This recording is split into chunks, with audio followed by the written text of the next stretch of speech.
And welcome into the Friday edition, Robby and Rexrode, 102.5 The Game. Robbie Stanley, Big Joe Dubin, Ian Safar here with you on this Friday morning, presented by Green Ventures Landscaping for homes and businesses that want to stand out, not blend in. Visit greenventureslandscaping.com, live from our Busy Bee Plumbing, Heating, and Air Conditioning Game Nashville studios. Home of the $99 yearly Beehive membership with a bus is always about great service. That is day number 5 of Robbie Stanley and Big Joe Dubin together. Rexrode on vacation. Big Joe, we've done well. This show was already nominated for the Radio Emmy before we even started last Monday. That's how good it's been. I agree. But I understand the Monday, Tuesday, and I'm grateful for this job. I love this job. But the pep and the step on Friday, when you know you're done at 9, feels pretty good. It does. Right? It does. I mean, it's touch and go for me getting in this morning. I didn't know if I was going to have less time with you, but I got in here. Explain what went on, Mr. Nance. So there's, I live in the Gildertsville/Hendersonville area up there. Get down on I-65 and go. So it's a stalled out tractor trailer on the bridge there. Completely shut down track. And of course, it's raining at the same time, too. So that combination of things, people can't navigate. And did he block all 5 lanes? There's 2 lanes going across that bridge, and he was completely in one of them. So everybody had to get over, and that took forever. Is that what we're seeing now on Fox 17 or no? There's no graphic to tell me where that is. So maybe, and there's rain clouds that are covering the cameras, or raindrops that are covering the cameras. So I tell you, that shot right there looks like my eyes when I wake up in the morning. I can't see. Yeah, that's definitely not it. So But be careful out there. Apparently, traffic out there, and by the looks of it, the entire city sucks this morning. So, did they clear the tractor trailer out of the way? Not when I had passed them. They did not. Okay, so we'll see if they have by this point. But all right, yeah. Heads up north of town in Gildertsville. Oh, Lindsay Nance didn't even look over that side of town. There's a wreck at Fessler's Lane. So good luck with that coming into town. Yeah, sounds fun out there this morning with the rain going on. Ian, how we doing? What's going on? Yep, some rain today. Head on a swivel. I think I saw a sign at one point on my way in, 40 westbound. A bunch of lanes were down too. Yeah, I saw that too. Yeah. Good times right there. Good times this morning. Yeah. So, give yourself a few extra minutes today. But yeah, doing good. Thanks.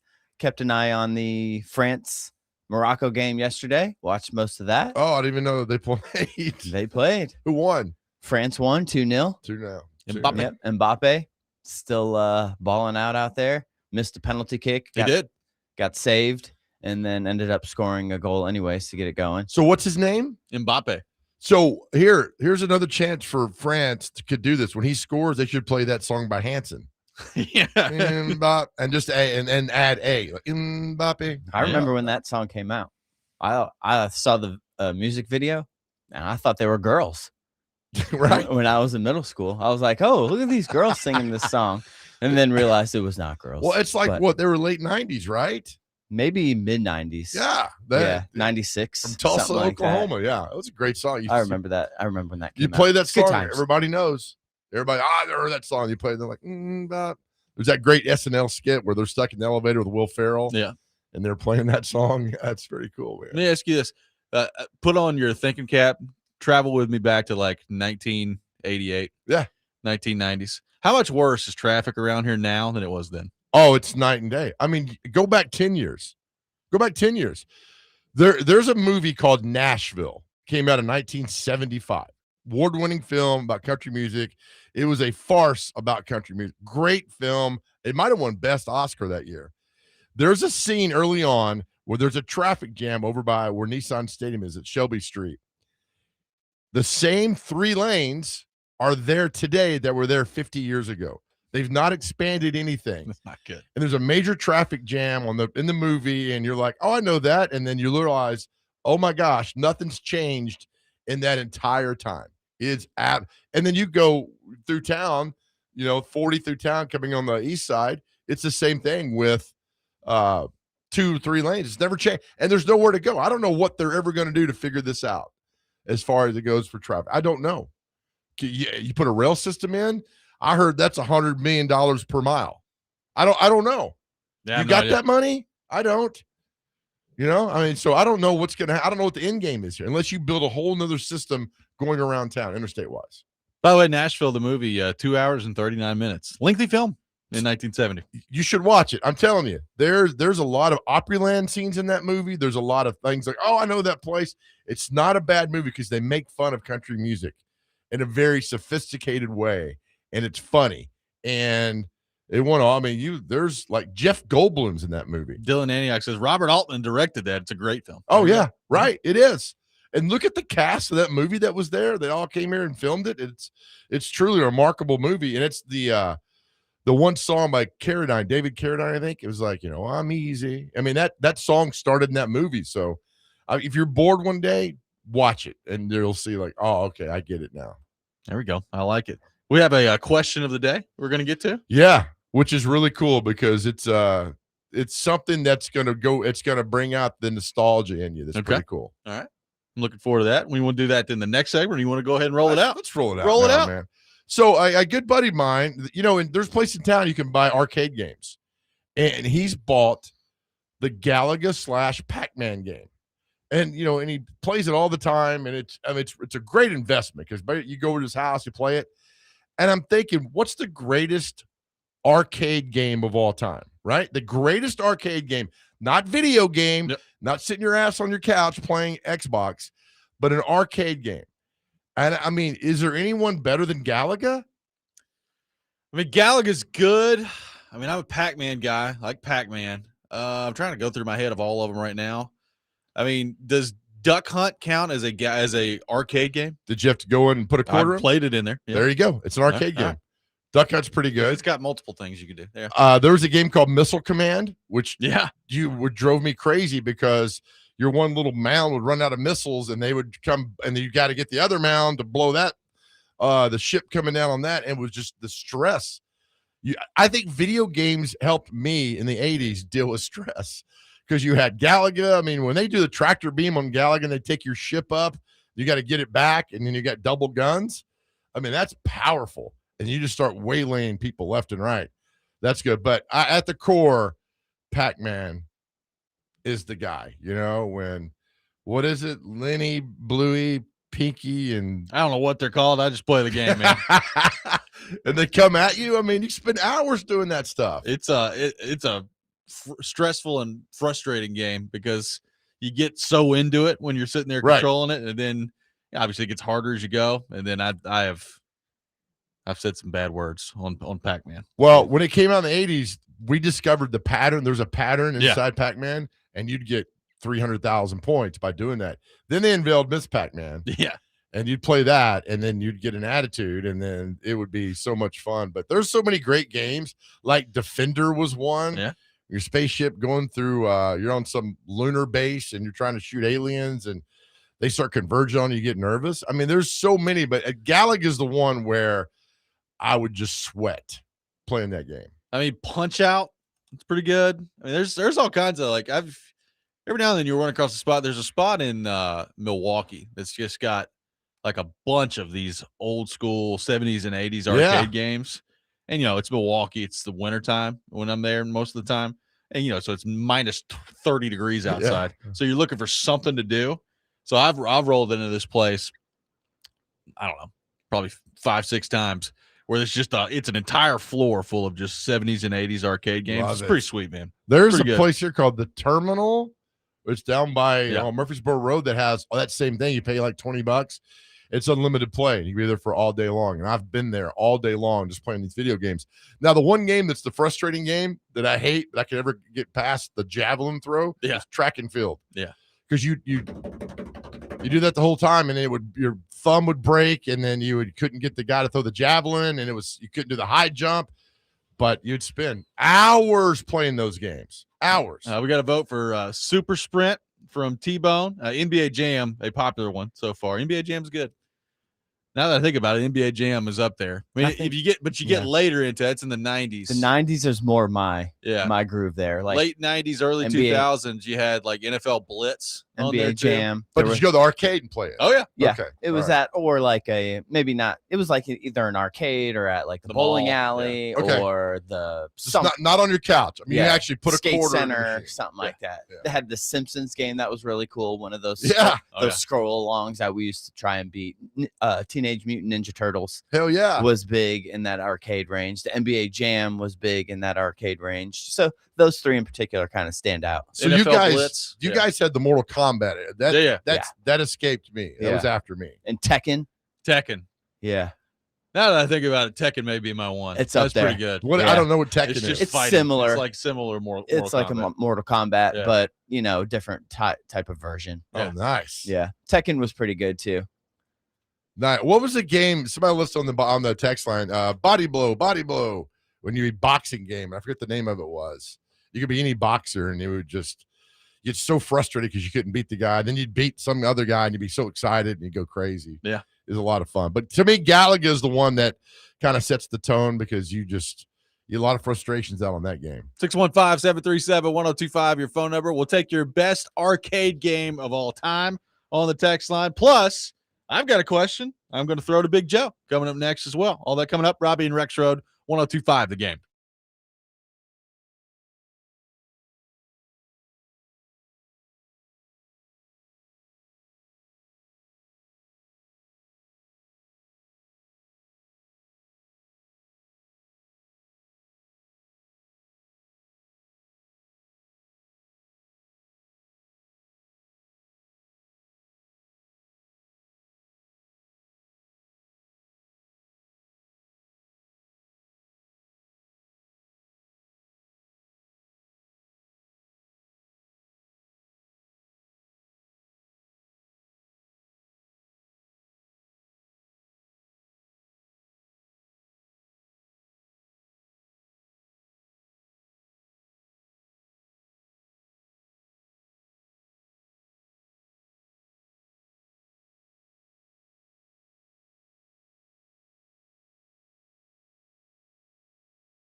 Welcome back in, Robby and Rexrode, 102.5 The Game.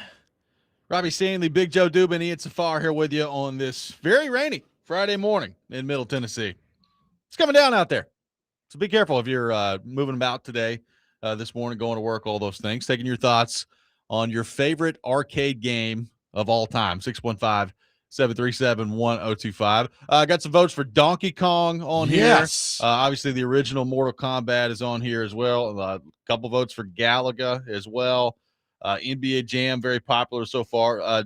Redemption on the YouTube chat, throwing out Cruisin' USA. That was nice. The racing ones were always The racing good. ones were good. That's good stuff. A I lot of different remember ones on Cruising US. I think it was I think it was also a 90s one. Okay. If memory serves me correctly. Yep. Looking that up. So a lot of good ones out there. A couple votes for Street Fighter. So that I remember that one. A lot of votes for Donkey Kong. Continue to roll in. And somebody says Donkey Kong, made a quarter go a long way. Back at the malt shop in Central Michigan. There you go. Small rural town. That's good. I like it. To continue to take your thoughts on that, 615-737-1025. I got a question to throw your way, too. Yeah, buddy. All right. Because I think this has gone through cycles since professional sports have been in our town.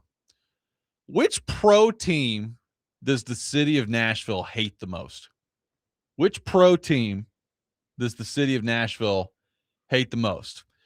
I think for a long time, the answer was the Baltimore Ravens. And there's a lot of reasons for that. But, I mean, you go back to the 2000 playoff game. You go back to the 08 playoff game. You go back to, Samari Roll, and D-Mace, Steve McNair, and all these guys leaving here, going there. Ray Lewis versus Eddie George. Like, for a long time, I think that was the most hated team that we had in this city was the Baltimore Ravens. And I think it's gone through a couple things since then. Like, Good question. you could make an argument for the Colts with Peyton in his heyday. You can make an argument for the Steelers and that rivalry. But I think the Ravens back in the day were definitely the answer. For a while with the Preds, it was the Red Wings. Then it was the Blackhawks. Right now, they don't really have one. I mean, that's part of, being not very good over the last few years. Right. I don't think there's like some giant rival for the Predators right now, but I think it's gone in waves over the last basically 30 years since we've had professional sports in this town. So I ask you, which pro team does the city of Nashville hate? Good question. I think the Preds with the Blackhawks is still there. I know people get really upset when they roll in here and they love to beat the Blackhawks. There's not, to me, the Stars or the Avalanche or the Wild. There's no rivalry there. I mean, because it's pretty much one-sided for the most part. But I think with the Chicago, you like beating Chicago. Detroit was the one. Football's interesting because I think it's Baltimore because it keeps happening. Like, they got Derrick Henry. Then they got, McNair and Mason, Samari Roll. I mean, it's still, and that's the one they've knocked them out. The two best teams the Titans have ever had were the 2000 team and the 2008 team. Who knocked them out of the playoffs? Baltimore. Yep. At home. It happened. That's why when the Titans beat Baltimore in 2019 up there was so gratifying because you knocked off and Baltimore was convinced they were going to go all the way that year. They were convinced. If they beat the Titans, they play the Chiefs at home. They host the AFC Championship game, and the Titans took all that away from them. So I think it's Baltimore is the one. Now, I really think they're trying to put a Jacksonville Titans rivalry together right now because Cohen hates Saleh. Saleh hates Cohen. That'd be a lot of fun, and they'll downplay it and all that other good stuff that goes on with that. But I don't think, I don't think there's one. I don't think there's one massive one. Yeah, I think it's changed through time. Like, you bring up Jacksonville. I think there's been a lot of times since the Titans have been here where the Titans would be the answer for Jacksonville fans, right? Right. I mean, particularly you go back to 99 and then beating them 3 times. Hard to get over that. But I think it's gone through phases with both the Titans and the Predators here. So we're getting a whole bunch of different answers right now on the text line. I mean, the Penguins, the Wild. I don't know the Penguins. I know the Penguins beat the Predators in the Cup final, but you play the Penguins twice a year. Can that really be your most hated team? And that's been 9 years now. Yeah. I mean, it's gone. Yeah, we want to have, because it's always good to have that rivalry, like the Cowboys and the Commanders, or the Cowboys and Titans don't have that because nobody cares. Nobody outside, because they haven't been good in a long time.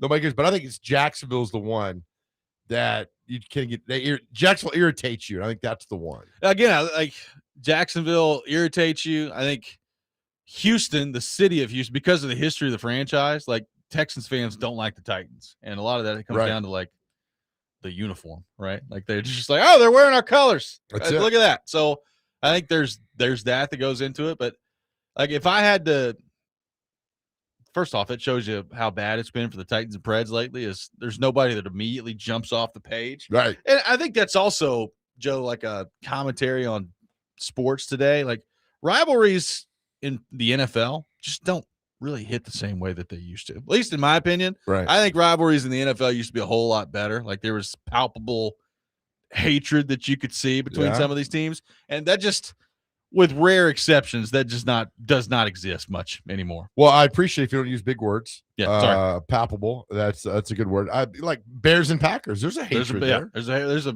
hatred there, but I would say that is more like the exception than the rule now. Like you go back to the 90s, well, and maybe even the mid 2000s. Like the mid 2000s, I think back to like Steelers Ravens. They just absolutely hated each other. And I'm sure Steelers and Ravens fans like aren't fond of each other now. Yeah, but it just doesn't feel the same watching those teams play, if that makes any sense.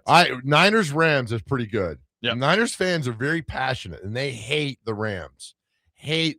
So that's, but it's not one that you go 100 people in a room, hey, give me this one, and they're not going to bring up Niners Rams. It's just not have the same hit. But I'm with you, man. It has. I'm trying to go through my mind, like Bills, Patriots. No, I mean it's the East, the South, the West, the North. Cincinnati fans hate Pittsburgh. Pittsburgh fans really don't. It's the Baltimore that they hate, right? I mean, that's the one. Yeah. And it's all, if you even drop down to college football, it's kind of like, Vanderbilt hates Tennessee. Tennessee pays zero attention to Vanderbilt.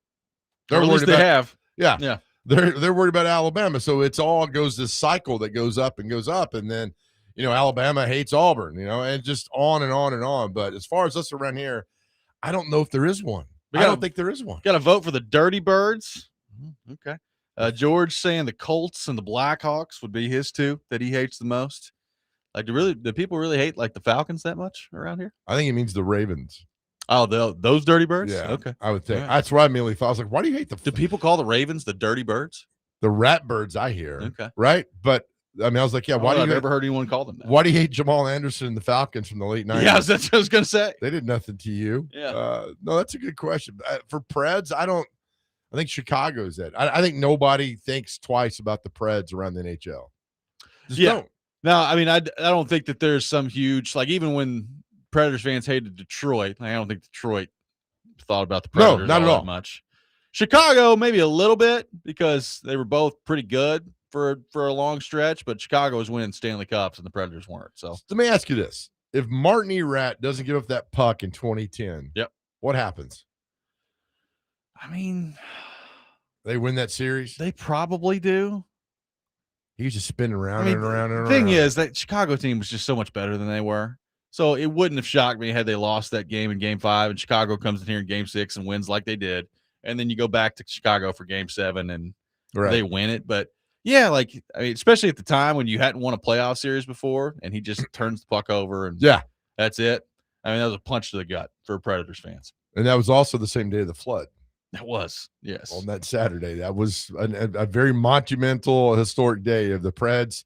Almost had it, and then the flood happened. That was May 1st, 2010. Is that year you graduated high school? That was the year I graduated high school. 2010. Look at you. I know. Pretty good. I stalked the Stanley family. I know. I'm part of Deb's Dreams Destination. Yeah, that's right. What's it called? I think you nailed it. Yeah. Should be calling me again after the show. I've made it again. I'm back in there. I know the Stanley family well. You know what you should do, Robbie, is you should, like when you had your beautiful daughter, you should have sent a baby announcement to the Stanley Thermos Company. Yeah, I know. And they'd be like, oh, like, hey, part of the family. And I had a friend of mine that sent one to Osborne Hesse storage when we graduated high school, and they sent him something. They had no idea. So the Stanley Thermos would have no idea that you're not related. Like, oh, why? It's Stanley. Technically, there's a chance I could be. I've not really dove into it. Maybe I am. Yeah, right. Who's the most famous Stanley besides Deborah Stanley? That's a good question. Lord Stanley Probably the cup. Yeah. Probably the cup. Let's head back to our phone line. Welcome in Kenny the mailman to the program. Kenny, good morning. Thank you for calling in. Oh, good friends. How you doing, Joe? Good, Kenny. Hey, in your honor, we ate at Cracker Barrel last night. The food was great, but I had to look the little old lady right in the eye and say, no, ma'am, I don't need Kool-Aid flavored chewing gum. I don't need lemon drop aspirin. I don't need a flashlight. Thank you. So I know how you feel. Oh, yeah. Do you want a little insight in teenage Kenny and growing up in West Nashville? Always. Video game? Always. Look, all of us had limited means. Yeah, there were a couple of guys that could sit there and just feed quarters, and feed quarters into machines. Family Rec, one of the greatest places to go in West Nashville. You get three guys. We don't have a lot of money between us, so you rent the pool table and slow play. Let everybody else play Van Halen, Foreigner, Ted Nugent on the jukebox, and pray girls come in. It's not about the games. It was about looking for girls in concert T-shirts, and hopefully you could convince them to come over and shoot pool too. I couldn't get past basic on a video game because I seldom played it. But boy, did I enjoy standing there hoping the girls would come in. Because once you get down to it when you're a teenager, that's what it's all about. That's right. Hey, y'all have a great day. Thank you, Kenny. Appreciate it. I mean, Kenny's throwing out there the blueprint to pick up chicks. Yeah. I like that back in the day. Didn't work in the 90s. I'll just put No. it that way. Yeah. Video games. Had to change and up strategy a little Girls, bit. not so much. Yeah. Well, I believe, didn't grunge take over like mid-90s? Oh, yeah. I mean, Yeah, became a whole Nirvana. different. Yeah. Alice thing. in Chains. That was Yeah. probably like, I don't know, 92. I mean, so for me, 93. we had the MTV people. MTV started in '81. That's when I was 13, and we all kind of grew up with MTV, and that we were the pop part of that. And then I love how music just changes, man. Until where it is today, where it's absolutely awful. But anyway, it's terrible. That's why yacht rock is so popular. I'm telling you right now, yacht rock is here to stay for a long time. It's so popular. It is. It is. Hell, I went and saw Ambrosia and England Dan and John Ford Coley 2 weeks ago at Sin. It was a great show, How'd man. that sound? It was Good? great. Yeah. And then the lead singer from Player was there. You know, baby, you come back. Yeah. Well, we It was- played that song during our Yacht Rock Day. I mean, it was amazing. And everybody, you're like, oh, that song. Oh, that song. Oh yeah, that song. And you go on and on and on. It was unbelievable. It'll be interesting when the baby boomer kids start to become the bigger population. Right. How that will change what music is popular. I mean, are you going to go see Alice in Chains when they're 70 No, at a Sin Amphitheater? probably not. Right. And I'm telling you, the Keith Urban Yacht Rock album, badass. It's really, really, really good because he doesn't overdo it. He just plays it. It sounds so good, man. 615-737-1025, our phone number. More your best arcade games of all time. Your most hated team in pro sports in Nashville. Take your thoughts on all that. Robby and Rexrode, 1025 The Game.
Robby and Rexrode, 1025 The Game. Taking your thoughts at 615-737-1025. I mean, Go ahead. I'm just seeing that guitar right there. I'm sorry, Robbie. I interrupted you, buddy. I don't like doing that. If anybody's going to interrupt me, no, I don't hope apologize. it's you. Sorry. No, don't apologize to me ever.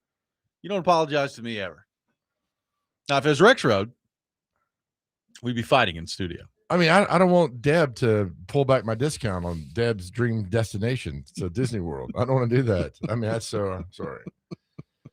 It's okay. Hey, man, I've told this story before. You know, I remember growing up. Like I said, I graduated high school in 2010, and I remember growing up and thinking to myself, you know, I'm never going to be that guy that looks at music, you know, for like my kids or whatever, and says, man, you know, today's music kind of sucks. And then I became that guy like 5 years later, like at the age of like it happens. 23. I was like, yeah, man, music today's not very good. Because it's really bad. It really, you know, is it part ignorance of me? Sure it is, right? And that's fine. But when you listen to something like Florida Georgia Line, you're going to tell me that's good music? I'm going to judge you immediately. Now, you know, with the new country evolves, like Luke Combs and Morgan Wallen, got no problem with them. I think that's some good music, good country music, but most of the other stuff, pop music today, brutal. Not good. Florida Georgia Line back together though, so you get a chance to. Why? I don't know. Why? Who? Nobody asked for them to be back together. Don't know. I mean, do they? I get it. Maybe there's a mortgage payment they need to make, and they thought about getting back together. They could do that, but nobody asked for this. I think somewhere in Revelations that's in there. They're not named Florida Georgia Line, but it's in somewhere in Revelations, and I'm not sure where. But I got a feeling it's in there. Joy from Bellevue saying, you know, X-Men, Ninja Turtles, Street Fighter, Game Terminal has got them all around here. Brian on the most hated sports thing is the hot take. Says this one makes people mad. As a native Nashvilleian, I think my most hated team for Nashville is Nashville SC. They came in won some midseason tournament. They act like they won the Super Bowl. I just can't get behind it. Back in the day, it was the Colts, though. Nashville SC catching some strays there. It's a hot take. That's a hot take. The team that Nashville hates most is one of their own. Oh, that's crazy. I do think that Nashville SC needs to be on the radio. I would agree. I think they need to be. How many times are you out running around on a Sunday and like, oh, you turn on and you hear Mike Keith, right? I don't even know the new guys. What's his name? Zarzer, that's it. Yeah. But big golf guy. But yeah, he is a big golf guy. That's right. So you'd ride around and so you'd listen. So I think they need to be on the radio. I think they are on the radio. I don't know, not anymore. Oh, okay. They got off the radio. Oh, there you go. So that's why I like what the Preds did, being on TV. Now you can see them most of the games. I think, and I can turn on I don't have to be on cable. I can turn it on, and that's why I became a big Braves fan in the '80s because that game, the Braves were always on TV. Yep. I didn't have to search for it. So now with the Preds, I think it's one of the best and biggest things that's happened in our sports world in this city is the fact the Preds are now on basic TV. I was just talking about that with Robbie in the break. The Scottish Open, the golf is on today. Yeah, it's only streaming. Yeah, right now for the first couple of rounds. Plus. So sure. If you want to really watch, you could put it on your phone that means you have to watch on your phone, on your computer, or you have to have a smart TV. If you're at work or you're doing something, like, don't you at least want people to have it available in the background? That's where it's like, okay, I get it. Maybe you're getting some extra revenue because you want to put it on a stream or whatever. Yeah. But does that really help you in the long run of gaining viewers and gaining fans? Good point. I think there's like a give and take there. I agree. Where, we're going almost too far on the streaming. Granted, everybody pretty much streams stuff. Yeah. But it does cater to the more wealthy because you have to have a high-speed internet. You have to have data. You have to have all this smartphone. You have to have all this kind of stuff as opposed to just being there for kids and whoever to watch. Well, and even beyond all that, like they're all of them are different places. Like you got to jump around really all these different spots to find all these games. I'm not searching for you. I'm not. I mean, that's like we had some friends that we know left radio and went and did a streaming a couple years ago. Love them, but I'm not searching for you in my car radio. If I'm driving, punch it in, there you are, boom. That's why I think terrestrial radio, what we do, will always be around because it's always there. It's always been there. It's always going to be there. I still think it's powerful. Yeah, I would totally agree with that. More of your thoughts rolling in on your favorite arcade games of all time. A couple of votes for NFL Blitz on there too. Did you ever play NFL Blitz? That was after you. Did not. No Did NFL not. Blitz. It was good stuff, man. No, I mean, like, did you play Asteroids? No. So yeah, that was the very rudimentary when it started out. They were just kind of getting out, and then they evolved and became really good. But yeah, it's just a generational thing, and it was it was fun. But you'd go lost in there for hours and play. Another game that I like called Robotron. I mean, it was amazing, and you get really good. But I really think it helped us deal with anxiety. I'm telling you, Space Invaders. Yep. When you're trying to get that last one and it's zipping back left and right, and you're like, I got to get this guy or my life depends on it. The stress and anxiety that game gave us helped us deal down the road with stress, anxiety that came our way. So Space Invaders was another underrated game because it was fun, and then the music, and it get more, the more you kill the aliens, then the music got louder and more intense.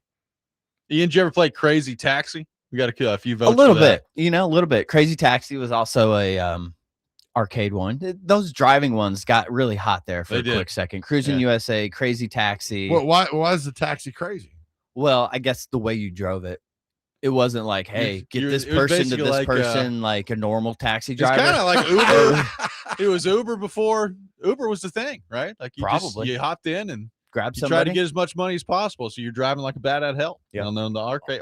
Are you picking up rides? Yes. Oh yeah. You have to get to the next ride as quickly as possible and gather as many things as you can before the time runs out. Where do you drop off the guy you pick up? They have a spot. There's a spot you just got to pull into. Oh, and he jumps out, and the guy jumps in. Then you go. Yeah. Oh, crazy. I'll write this down. Crazy taxi. It's pretty good.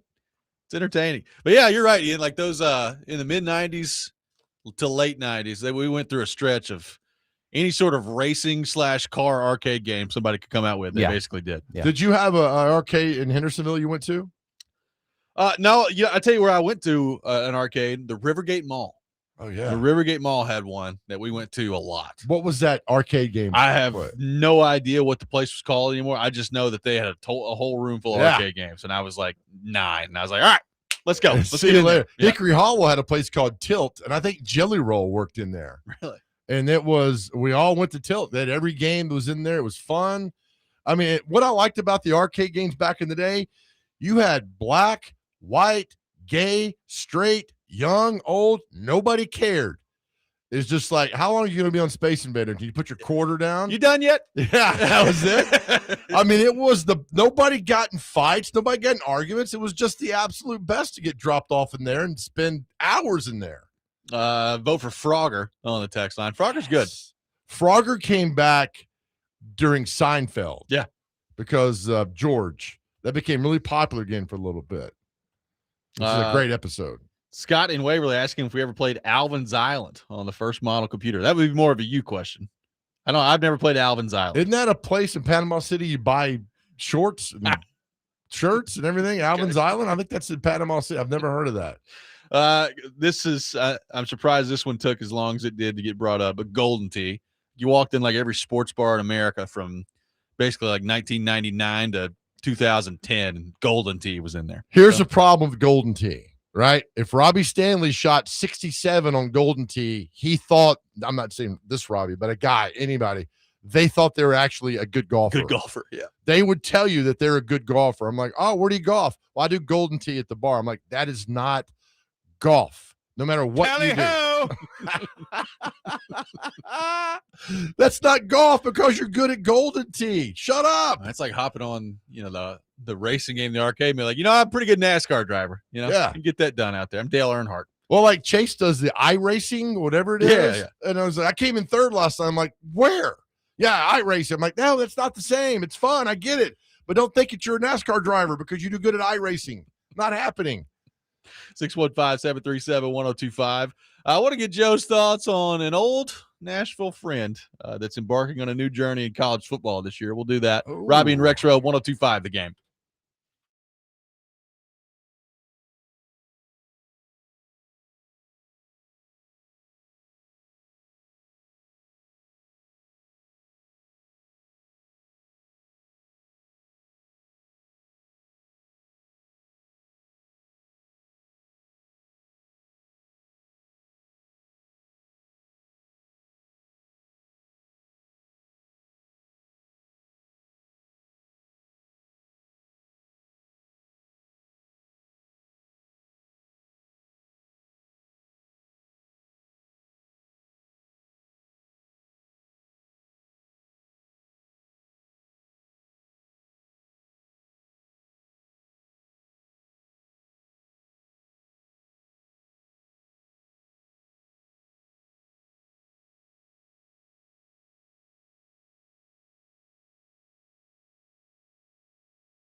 Welcome back in, Robby and Rexrode, 102.5 The Game. The Borchetta Bourbon Music City Grand Prix coming to the Nashville Super Speedway Saturday, July 18th and Sunday, July 19th. And 102.5 The Game has your chance to win tickets to the IndyCar race. Text in the keyword RACE to 615-737-1025 and enter to win tickets. For more information on the event, visit musiccitygp.com. Taking your thoughts at 615-737-1025. Joe, an old friend in college football, if that's what you want to call him, is embarking on a new journey this year. James Franklin stepping into year one at Virginia Tech after being fired by Penn State last year. So you go from Vanderbilt to Penn State. He got it to within one game of playing for a national championship. And then the next year he gets fired in the middle of the year. So it changes very quickly in today's college football. And now he's gone to the ACC at Virginia Tech. Virginia Tech is a good program. It's not, Penn State or the Big Ten when it comes to trying to compete for a national championship here. But a lot of people are excited about James Franklin and what he can do at Virginia Tech. My question for you is this. What do you think of James Franklin, the football coach, stepping into Virginia Tech in today's landscape of college football? And how do you think that's going to play out in terms of how good can he get these guys? Are they going to be a team that could come out of the ACC, get in the college football playoff at some point? Is he going to be basically, to me, what he's always been, which is, they'll be good. They'll be competitive. He'll recruit pretty well. Right. He's kind of a blowhard, and then it'll fizzle out at some point, and then you move on. Well, his record against top 10 opponents is atrocious. It's like 2-97, something crazy, not like that, but it's awful.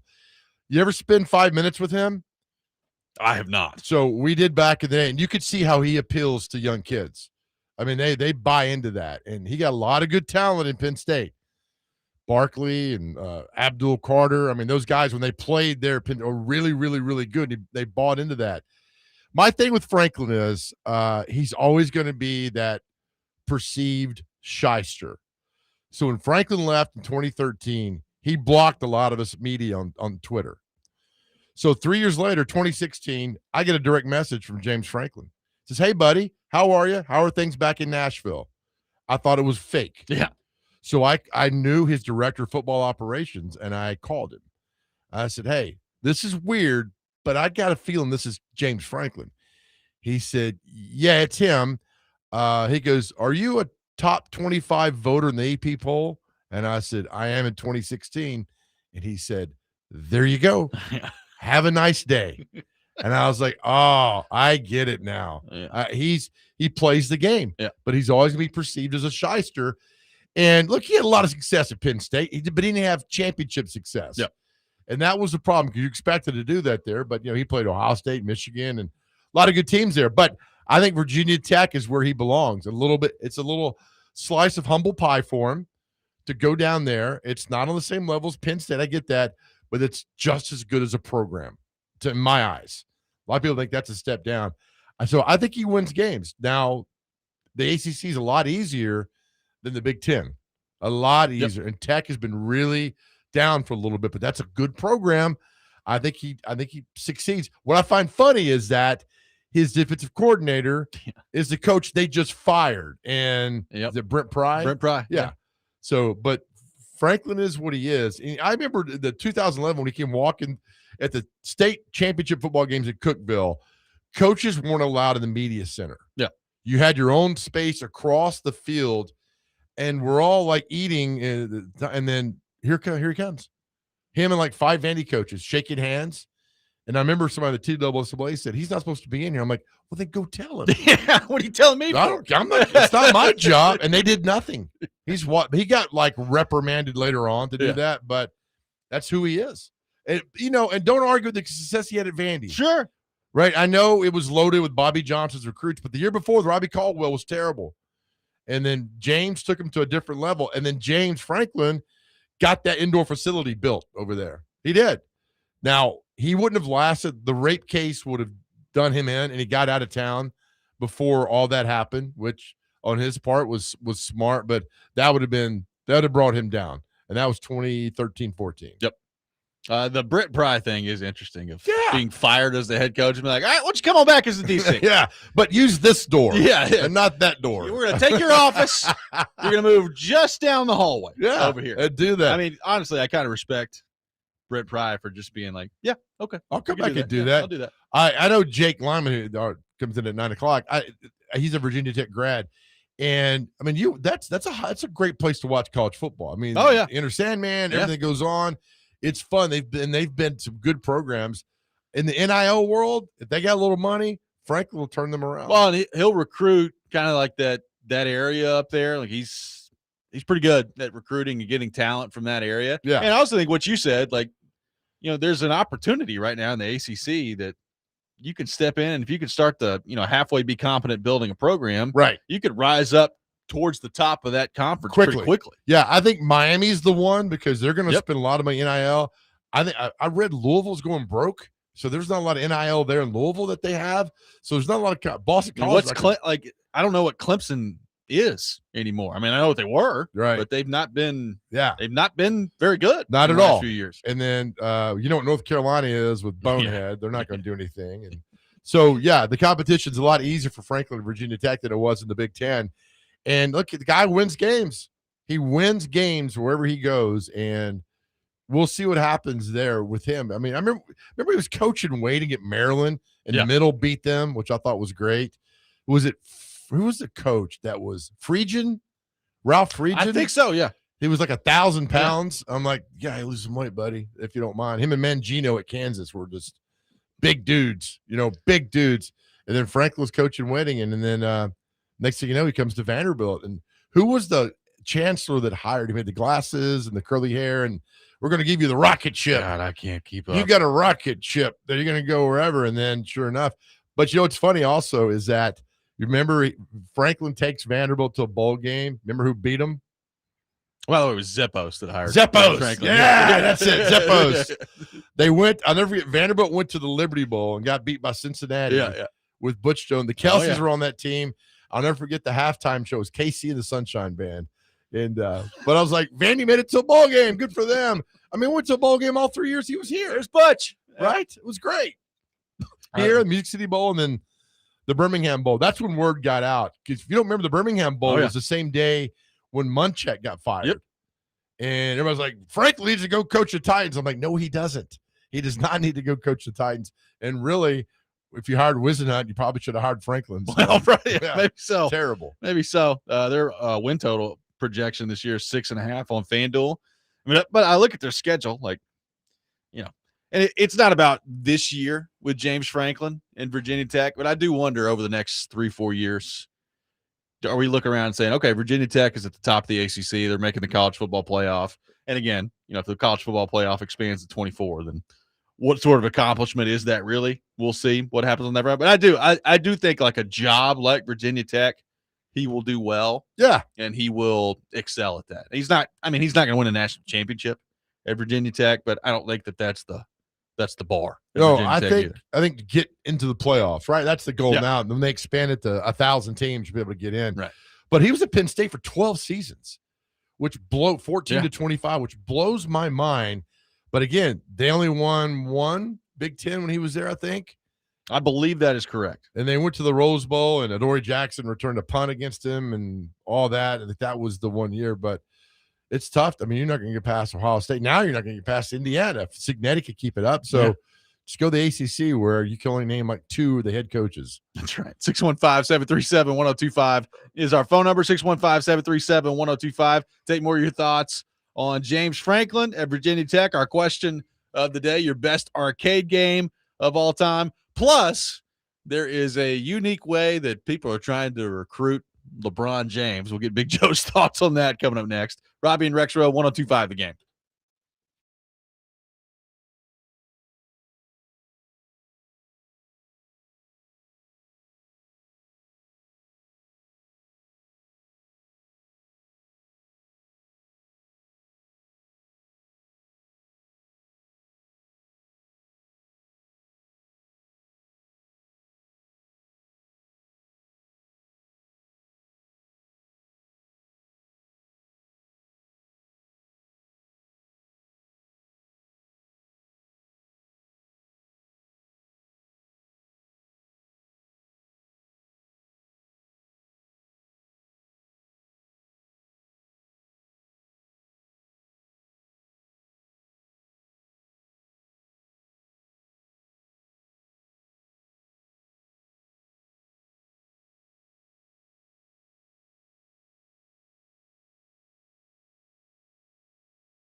Hour number 2, Robby and Rexrode, 102.5 The Game, presented by Green Ventures Landscaping for homes and businesses that want to stand out, not blend in.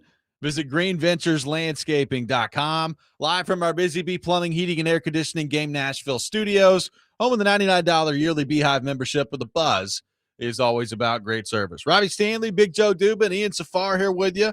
Turron Davenport will be with us at 8 o'clock for his weekly visit. We'll get into all things Titans with him. We got the Rob Rant coming up later this hour on the program, taking your thoughts in the meantime at 615-737-1025. Big Joe, remind us of our question of the day out there, which is a lot of participation. So, continuing to roll in here. What is the greatest video arcade game of all time? Not one you sit on your couch and play, but one you actually go in and put a quarter in and play.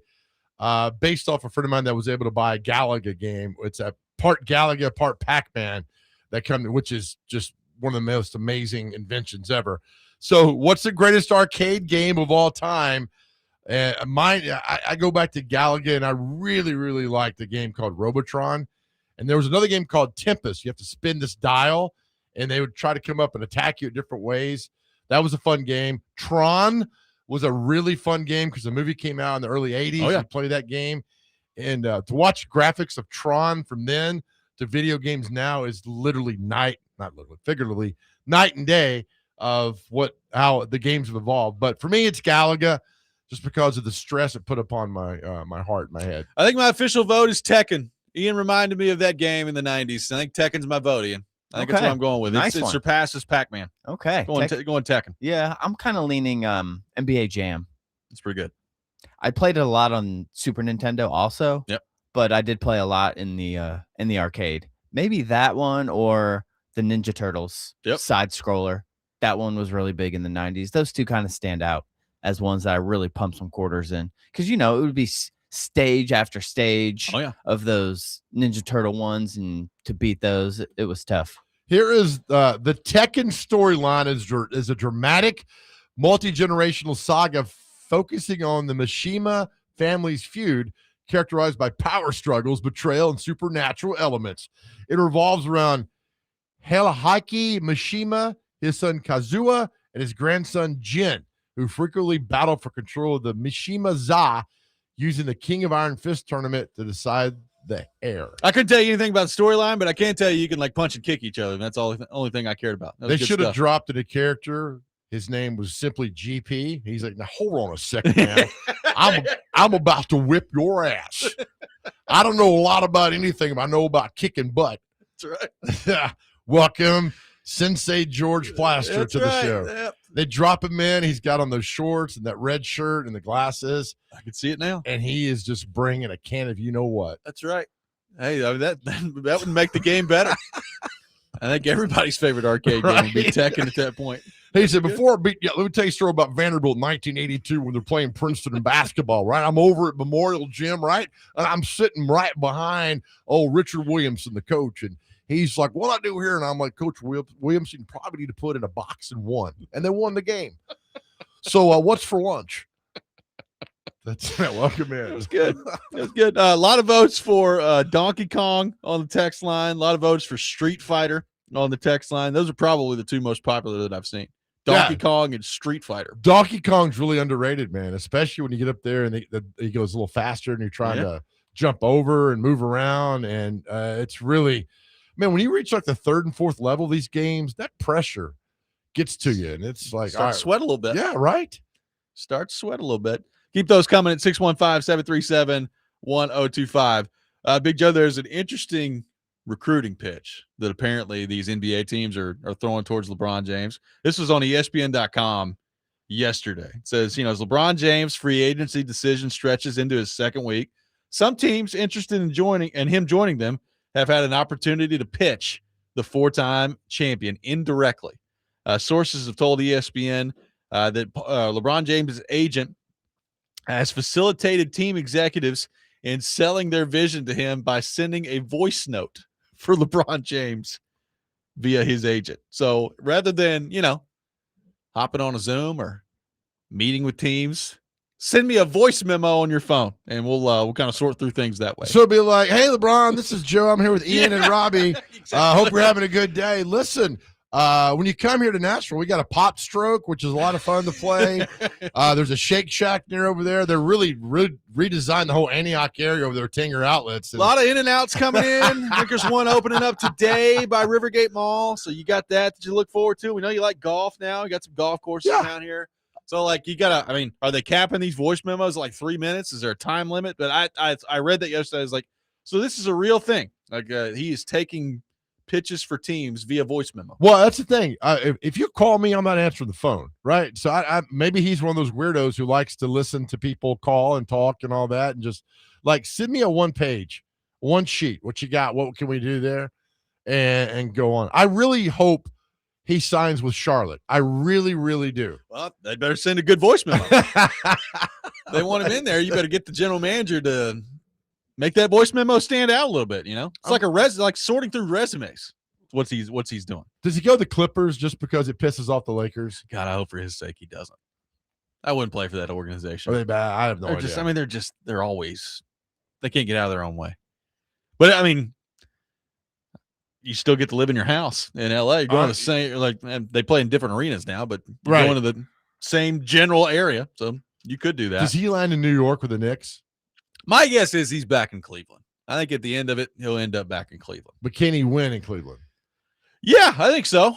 I mean, he'll have a chance. I think the Eastern Conference is easier to get to the NBA Finals.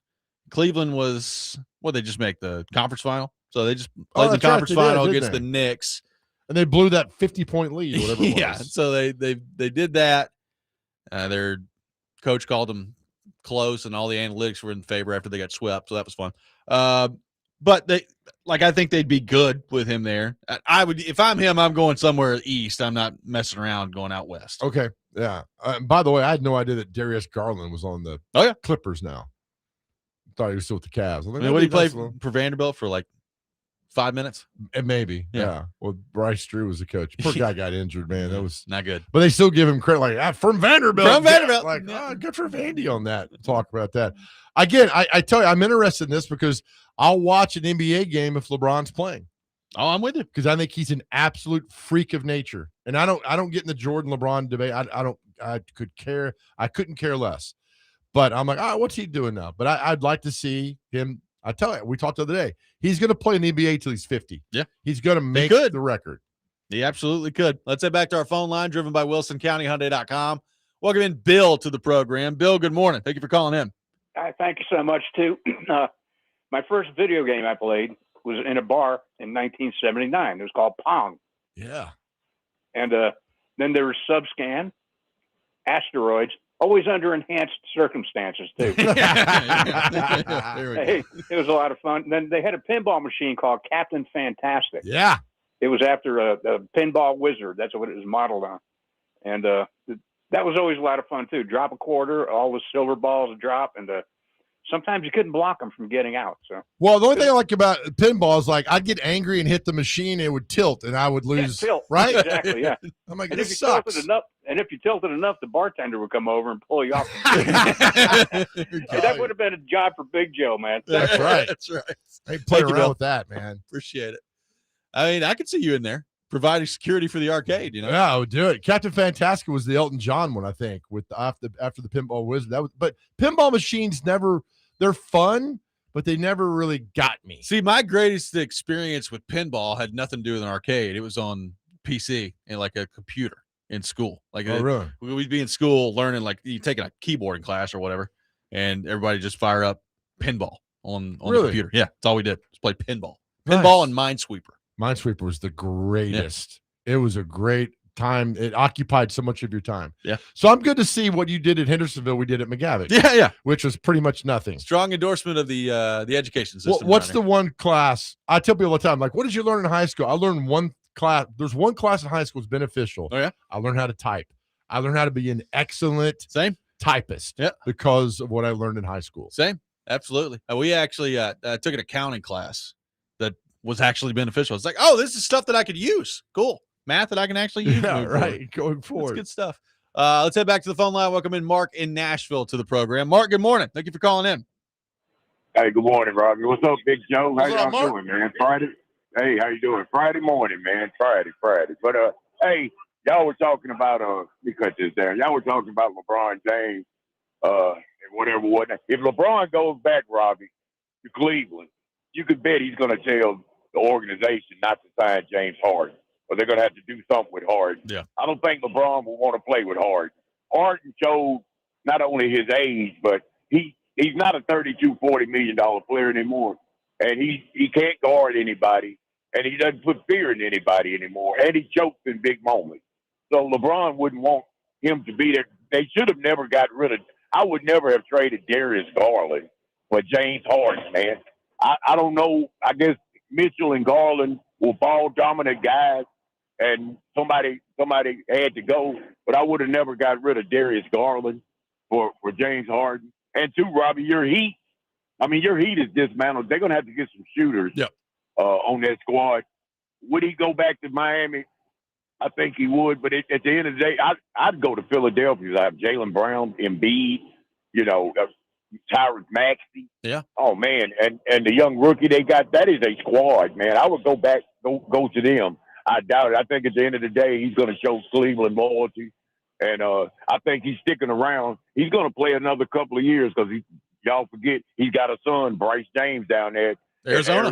Who Yep. I think he's going to be a beast, and I think he's going to wait and get him probably if he's still at Cleveland or wherever. He's going to bring his son up there, let him play with him. Have another son up there, and have two sons, father and son combos to play in the NBA era, which will probably never ever happen again. But yeah, I think that's what he'll end up doing. I think it'll come down to Miami and Cleveland. But y'all were talking about those games, Robbie. I'm gonna let y'all go. I like Centipede and Galactica. Those were two great games, Big Joe. Yeah, Centipede and Galactica. Oh. Hey man, y'all have a big old weekend, Big Thank you, Mark. Joe. Good talking to you. Good talking to Robbie. We'll see you, Ian. Thank you, Mark. All right. Appreciate it. I lost a lot of brain cells on Centipede. That game was tough. I mean, it was stress and pressure. I think I played Centipede one time and I was like, all right. And all that That's goes enough. in. It's funny about LeBron when his son came up and there was this report. It was on Twitter, obviously. And it was like, hey, things aren't good in LA because LeBron is sleeping with one of his teammates' mom. And I'm like, oh God, what's going on here? And it was his son, right? And then it was a big joke. And it was like, oh, I almost fell for this drama out there that goes on. Where is Bronny still with the Lakers? He is. Yeah. So I don't know what that's going to look like moving forward, but yeah, Yeah. right now he is. Okay. All right. I mean, just go someplace go to New Orleans. People forget New Orleans has a basketball Yeah, team. they do. Are they The Pelicans. Okay. Is Charlotte back? They're Hornets. Yeah. When did they switch from Bobcats? Been a while? Probably 10 years, 11 years, Okay. something like that. All right. Jordan, I read a thing about Jordan when he bought Charlotte for like $800 million. He sold for like $2 billion. It's like, good for him. I mean, Good investment. They've done nothing since Alonzo Mourning and Larry Johnson back in the day. Oh, yeah. It's been a long Terrible. time. 615-737-1025. Our phone number. A lot more of your thoughts to get to coming up next. Turron Davenport at 8 o'clock. The Rob Rant at 7:45. All that coming up. Robby and Rexrode, 1025 The Game.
Today, the Nashville Sounds taking on the Charlotte Knights. First pitch at 6:04. Catch all the action on 94.9 The Fan, presented by Twin Peaks, Family Leisure, Maple Street Biscuit Company, and Social Cantina. I like this song. Ian Safar, bringing the noise this morning. It's a good tune. What is Jagger, 88, 86, 84, something like that, right? I mean, Keith Richards will live to be 1,000. I think he's 82. Jagger's only 82? Yeah. I remember when they came to concert like 10 years ago. Getting ready to be 83. And he took that picture at the Parthenon. Do you remember that? Yeah. Probably yeah. And the great quote was like, Mick Jagger's been to the Parthenon more than you have. And I was like, that's pretty Yeah, true. that's pretty right good. there. Yeah. Pretty good. With all that goes on. It's crazy how they've stuck together so long because a lot of the massive bands have just crumbled, under the weight of all the pressure, and they're still going strong. I went to the Parthenon, I think, on a field trip. It's beautiful. I don't know, 25 years ago. Yeah. That's the one time I've been. Did you go inside? Yeah. I mean, Yeah. it's beautiful. Yeah. And it's something like we don't even like It's I tell like, people the Parthenon. that I live really close to the Grand Ole Opry. They're like, you live the Grand Ole Opry. People from out of town. I'm like, yeah, I've been once. They're like, what? I'm like, it's just it doesn't come to mind, We right? don't do it. Yeah. We Don't do should it. more, Probably should. but we don't. Just doesn't happen all that much. Yeah.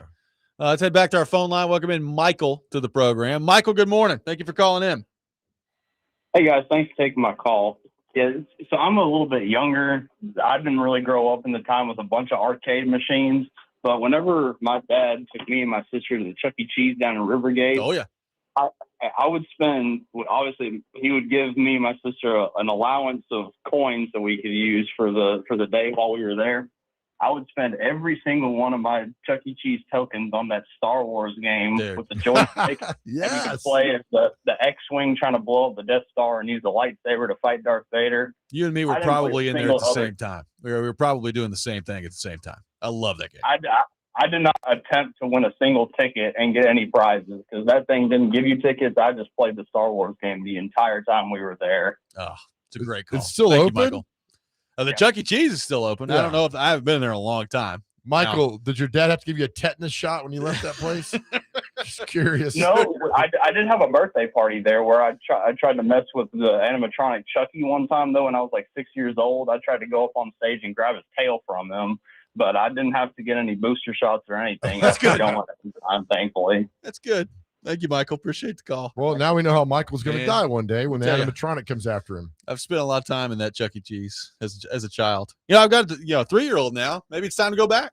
What do you take her to, like, let her run loose and go crazy? Oh, there's all sorts of parks. I mean, we got our backyard, but all sorts of parks that she goes to that just runs around. There was one I'm like, you know what? Get that energy out. You go right ahead. yeah, right. We had Monkey Joe's back in the day. It was Yep. out in Goodlettsville, Rivergate area, and There's this dinosaur Hours. playground place in Rivergate now that she likes that we go to as well. where is We it? used to have discovery zones. Oh yeah, Discovery Discovery Zone. Zone was awesome. We used to hit those up in the 90s. Just drop them off. I'd take my son and or daughter, whoever, and they would just run for hours.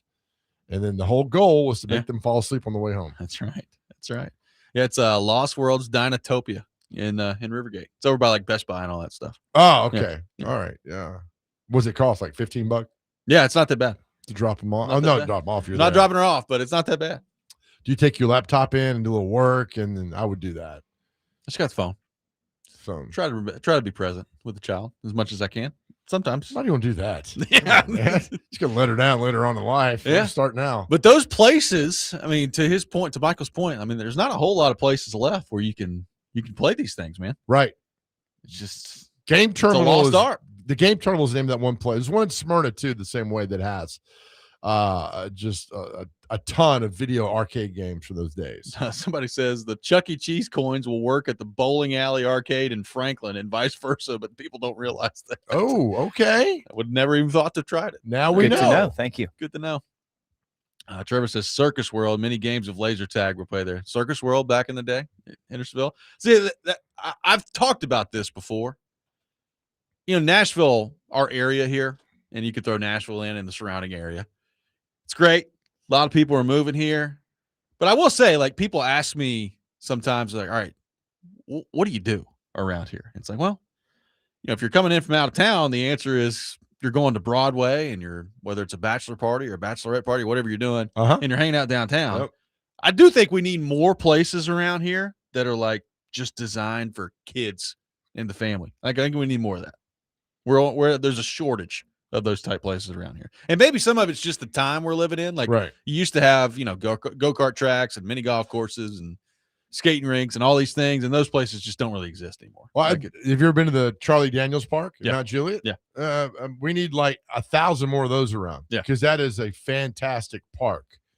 To get lost, they have the jungle, what do you call it? The maze. You get lost in the maze, Yep. or whatever the thing is, and that's a lot of fun. And more of those are good. And yeah, I agree with you. There's not a lot more. Think about there's it. not. I mean, there's new stuff. Like Keith is talking about trampoline parks. Like, there's trampoline parks and like these new places where you can just go jump around, and that's cool. Like, I've been to some of those places. I just think we need more activities for the children around here. I don't know what that means. Like, clearly, if those places were making a lot of money, they'd still be open. So Sure, yeah, but there's nothing better than the good old backyard sunshine. Yeah. And just run and go crazy and all the things that go on. That's good. But a lot of people don't have that. A lot of people aren't rich like you, Robbie. They don't have that huge backyard and the massive playground back there. well, the salary just got bumped up to a couple mil per year. That's not bad. It's good. Plus, when you're inside, you lose the whole sliding down the slide in the park that's 1,000 degrees. Yeah. That burns you, second-degree burn, and you don't care about it. I mean, those were the days. Or falling head first off the jungle gym down, or getting chased around and running into a pole. I mean, those things are always fun. Joshua Levin says, I remember before it was Chuck E. Cheese and Rivergate, it was Showbiz Pizza. Yes. I do not remember Showbiz Pizza. That's right. Yeah, it was. God, that's a long time ago. And they tore Rivergate Mall down. It's goodbye, right? It's kind of jarring to drive past. It's like, wow, that was just a big hole over there. And they're replacing it with like an outdoor mall, something like that, which is, I always loved the whole thing. We're going to have affordable housing. Okay.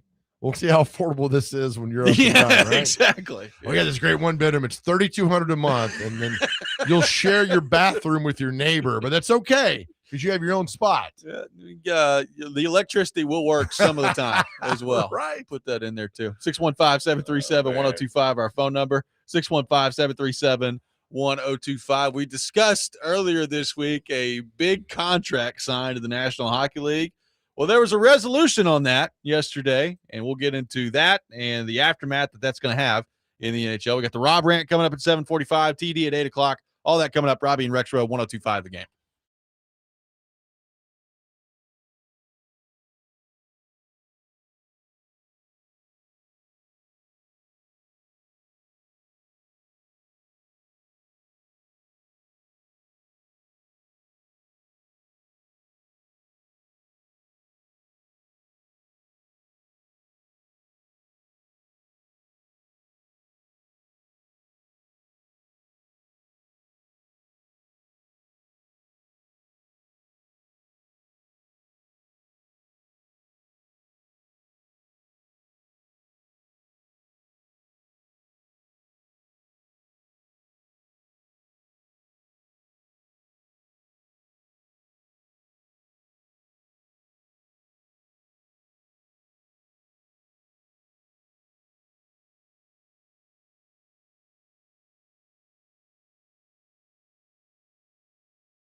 Welcome back in, Robby and Rexrode, 102.5 The Game. Robbie Stanley, Big Joe Dubin, Ian Safar here with you on this Friday morning. We'll have the Rob Rant coming up here in about 15 minutes. TD with us at 8 o'clock, getting into all things Tennessee Titans. Taking your thoughts in the meantime, 615-737-1025. A contract earlier this week that we talked about, the Philadelphia Flyers signed Leo Carlsson of the Anaheim Ducks to a 5-year, $90 million offer sheet, so $18 million per year. And we talked about whether or not Anaheim would match that offer sheet. Well, they did. Yesterday, they came out and announced that they were matching the offer sheet. The general manager, Pat Verbeek, said, quote, "We are very happy to have Leo under contract for 5 years. We viewed him as a franchise player since the moment we met him prior to the 2023 draft, which was here in Nashville. He's a character person on and off the ice. Leo viewed as a top player in the league, and it was always our intention to match any offer sheet." So he is now the highest paid player in the National Hockey League, a very good young player. We'll see how good of a player he's going to turn into, but the Ducks make the decision to match that, which means, the Carlson part of this for Anaheim, whatever. They've made the decision to match it. It's Anaheim. Who really cares? That's going to affect like everybody else's contract now. Forward. Yeah. Like, Connor Bedard's contract. It's going to affect, at some point, younger players' contract for the Predators when it's that time. Like when you start paying some of these young guys top of the market money at $18 million a year, that's going to have a downward effect on everything else there. So that part of it is going to be really interesting to see how the NHL in general reacts to this and what the contracts kind of look like after that. I brought up Bedard in Chicago. He just had shoulder surgery from an offseason injury that he sustained. So he's going to be out for a while. So another injury for Connor Bedard and the Blackhawks there. So some interesting developments with some young players throughout the league. But that's the name of the game in sports right now, Joe, is like, especially in the NFL, that's been the greatest example of just the salary cap and the money exploding every year. This is a pretty big offseason in the NHL in terms of the cap's going way up, the money coming in is going way up, and some of the contracts that we're seeing right now in sports is like, good grief, man. I like paid a ton of money. I like this. Ducks GM Pat Verbeek had told Piers privately that he would match any offer sheet for Carlson, though he said Thursday he was surprised by just how much Philadelphia put forward for a player who was finishing up an entry-level contract that paid around $950. So it's almost like Philadelphia punked the league in a weird way. Like you kind of knew you wouldn't get him. So this massive offer out there, but be prepared that if it doesn't go through, you got to take the guy. Like, okay, but it's probably not going to happen. But it reminds me of one contract in the National Football League. What's that? Deshaun Watson. Oh, yeah. When they guaranteed him all that money, that changed the game of football forever. Because now that was a Lamar Jackson holdup, and his negotiation was, I want guaranteed money. And is this contract guaranteed? Fully. Totally guaranteed. You get every cent of it. Good for him. Yeah. Good for him. I'm all about capitalism, make as much money as you can, but this reset the bar in hockey. Now you're paying guys $18 million. So what happens now when the Preds have a really good player? Yeah. So hey, I want that contract. Like if Brady Martin lives up to the hype and where he was drafted and he turns into a great player for the Preds, like what's that contract gonna look like? Right? Like that's some of the fallout for this. Ian, will you have matched the Carlson deal if you're the Ducks? That is probably, just given the way the cap is going up. It is a pretty big jump for 18, but if you're Anaheim and you lose Carlson, where does that put you? Right. I mean, they've got a couple other guys coming up that they're eventually going to have to pay, like Cutter Gauthier and Seneke, the right wing there. But like Carlson's kind of the driver there, and he's the center. So to me, he's the one you had to match. I'm interested to see if this means ultimately they're going to lose one of those other two, because it's just going to be so much money tied up in what they've got. I mean, that is a lot of money. I mean, he's now the highest paid player in the NHL. It's crazy. And he doesn't necessarily quote, he hasn't proven that or earned that quite yet. Yeah. But I mean, the Flyers tried this with Shea Weber. Yep. Sure we did. Talked about this. The Preds matched that one. And so I don't know if you're like, are you more worried about the contract if you're Anaheim, or are you more worried about what the perception is of your team if you don't match it? I think that's the one, Yeah. right? That's the one. Robbie, can Can the Predators right now? Could the Predators play a guy $18 million? They could, yeah. They've got that. Oh, yeah, Small market Yeah, they could do NHL it. team. I was reading about that. A lot of NHL teams have some cap space. Yeah. But there's really we talked about obviously how bad the free agency class sucks, was. yeah. And so there's some teams with cap space, but they don't really have players to spend it on. Yeah. And so where does that put people in trying to spend that cap versus carrying it over? Are you trying to win? Are you good with Probably could mean you could see a lot of trades. Right. When I mean, not even just in the offseason, but once you get into the regular season, it could be a lot of trades, which I'm all for, man. Yep. Like the more trades we can get, the better off it is. I love that stuff.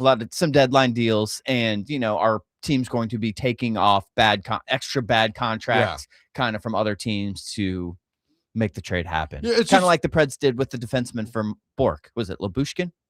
Yep. Yeah, that's right. It's just funny when you compare like NHL to the NFL contract. Like Simmons is going to make $30-something million, and we don't bat an eye. Now this hockey guy's like, 18, what? I mean, that's why I'm like, God, could this bankrupt the Preds if they did something like this? But you realize these teams got money. Oh, yeah. Right? Most of these teams got money, so we don't bat an eye at that. And then you go on and make a lot of money. Good for him. Good for all these guys make the money. I have no problem with it at all. I have no problem with it, and interested to see where that part of it goes from here. Because, I mean, if you're the Preds, the more chaos there is around the league, like you could involve yourself in some of these deals and maybe expedite get better. I mean, look, we talk about the cap going up, and that's helping out all these teams. But it's still, I mean, Dallas is in a world of hurt. Like that's why they had to trade Maverick Bork, and the Preds ends up with him. I think he's going to be a really good player. Like the Athletic came out with a story yesterday about like the 9 best contracts that have been signed so far in the free agency period. And the Preds one with Maverick Bork is the first one they mentioned. It's like, yeah, Maverick Bork deal is pretty good when it comes to the Predators and the deal that they made. Not bad for that being said right there. Good for the Preds. Have something positive. He talked about a contract and all that goes on. But, like who's the next Preds guy that's in line? Homegrown. Like we talk about Titans and Skaronski, right? Yeah. He's going to get a payday. Who is the Preds homegrown, if they can keep him, that's going to get paid? Well, they'll have, I think Luke Evangeliste just got one more year left on his deal. So, he's not going to get paid that much money. No. I mean, he'll get a significant, if he has another season like he just did, he'll have a significant raise, but he's not going to make that. I mean, that's the thing. They don't really have that many young guys that have made it yet where you're having these conversations. You're hopeful that in, 2-3 years, Matt Wood is a part of that. Brady Martin is a part of that, but that's part of why they are where they are, is they're kind of missing that whole group of people that Chris McFarland's tried to target this offseason, and they've got a lot of money to spend because of it, which is good. It's good to have that cap flexibility, but you'd like to fill some of that with players that you feel really good about moving forward. At least some that are homegrown as well. And so I don't know the roster on the minor leagues. I have no idea, but you feel like there's